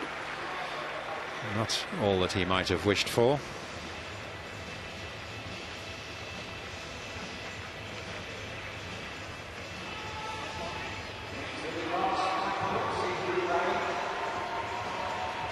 One of the decathletes who are using the rotational technique. Often that proves to be a little less consistent. He was his best of the day, but as I said, at 13.02 he won't be entirely happy with that. Now we're coming towards the top throwers, towards the end of the list in Group B, and it's Trey Hardy. Over 15 to start with. Trey Hardy, twice the champion. Olympic silver medalist back in 2012. The world indoor silver as well. One of the most decorated men in the decathlon.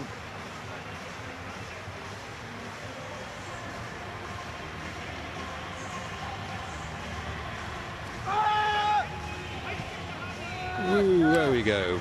No, not as good. So that first put stands up is his best.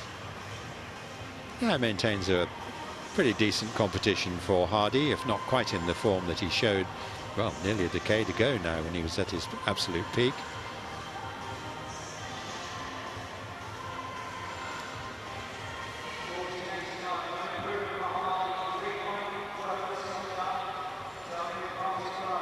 Hope he's enjoying it. 15 meters 16 then Hardy for the shot put. 2,647 points. Lying third. Could yet be a slight change in the order, but we've only got a few throws to complete the third discipline in the decathlon. Martin Rowe.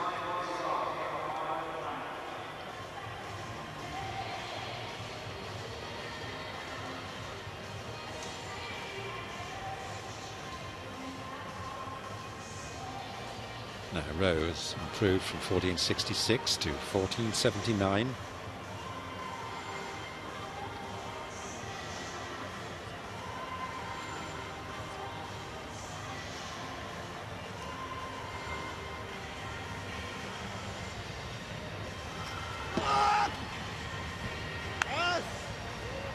Oh, could be. Shakes his fist. Looked certainly well over 14 meters.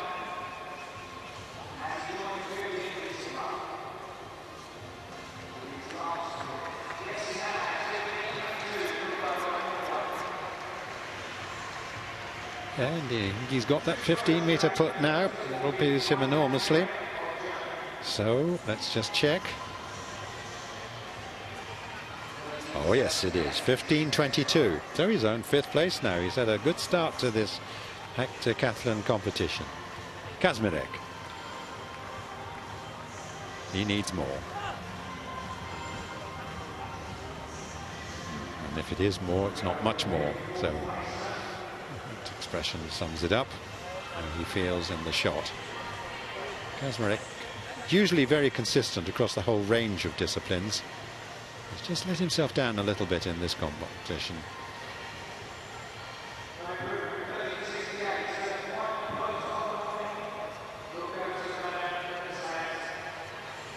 Oh, well, there we are. 13:78 is best, so 2,566, and he slips down to 8th place.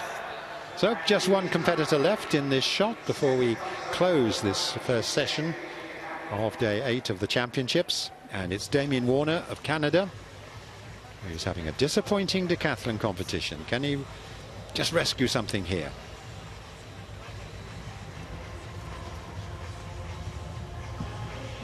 Doesn't really seem to have it all in. It may be a little bit better, but he must be a bit rueful about his efforts so far today, despite the fact that he led the field after the first event, the 100 meters.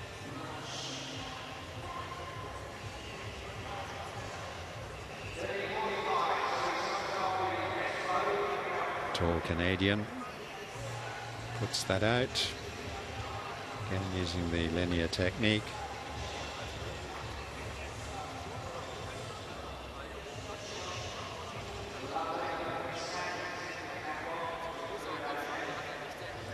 And his best of the day, 13:45, but he slips back from 2nd to 6th at 2,590 points. So we've had 2 pulls of the shot. There's the result of the first group, headed by the American Devon Williams at 14 meters 43. That's worth 755 points. Also over 14 meters, Ilko St. Nicholas, Marcel Weibo, Zach Zimek, and then the rest of the field following. Just under that, Saluri, we've been watching closely. He's had a very good first morning. Shkoyanov, just a little disappointing too for the Russian, competing as a neutral athlete. Van der Pleitsen, the European champion, also a little bit below par. We lost Suarez very early on. He hardly started the hurdles. Santos was a non-starter. So that's Pool A result. But most of the best competitors were in fact in the second group, where we saw the big 15-meter puts. There they are. Lyndon Victor heading the list at 1586 for 843 points. From Kevin Mayer, still excelling as the favourite, Ozai, Rowe, Hardy, Oiglan and Felix all over 15 metres, with Kazyanov and Freimut just behind. The rest of the results following just a moment. Just got a slight problem bringing up the results, because actually we do get these results through remarkably quickly in this age of computers and so on, compared to the times it used to take for people to consult the scoring tables and do the maths. The computer does it all for us now in almost the flash of a button, but that flash is just a little slower at the moment. But stay with us, we'll bring you the rest of those results in a moment. Here they are. Brugger leading at 14.80. Kazmarek slipping back a little at 13.78, and the big disappointment, the form of Damien Warner, who managed only 13.45.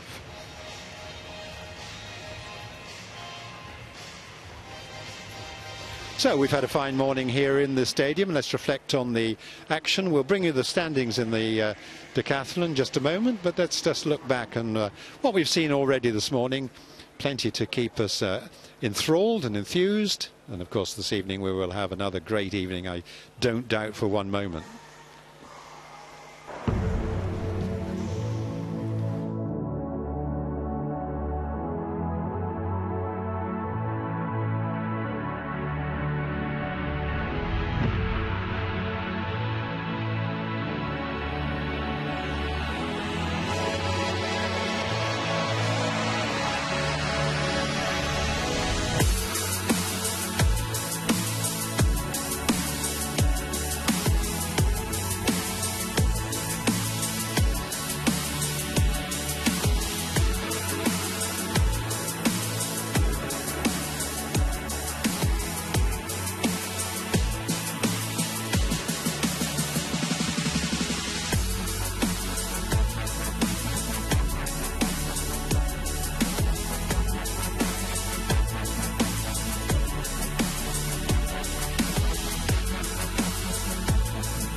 So now we can indeed take a check on the decathlon standings after 3 events. Kevin Mayer has now moved into a 25-point lead, 2.703 from Rico Freimut. The former champion Trey Hardy is in 3rd place. The young Estonian Saluri and the Norwegian Rowe going well. Warner slipping back though. Kazyanov in 7th, and Kazmarek and Felix. Long way to go, of course. The standings will no doubt change a fair bit as we span through them. Some of the other big names there: Lyndon Victor in 10th place, St. Nicholas in 14th, Skuranov in 16th. And then Brugger of Germany, perhaps a little lower than we might have expected, so to Helselet. And that's the first 27, and of course we've still got 32 competitors in all. So those are the standings in the decathlon, and the next event will be the high jump, which will take place here at 5 o'clock. So we've had a fine, fascinating morning as always. We'll have an exciting evening, no doubt. We've seen some brilliant sprint hurdling. We've seen some nice high jumping. Brilliant performance, the performance of the morning, Perkovic in the discus. So we've been bringing you this on IF television from Rob Walker, Catherine Mary and me, Peter Matthews. Steve Ovett will join us in this evening. And for now, farewell from London.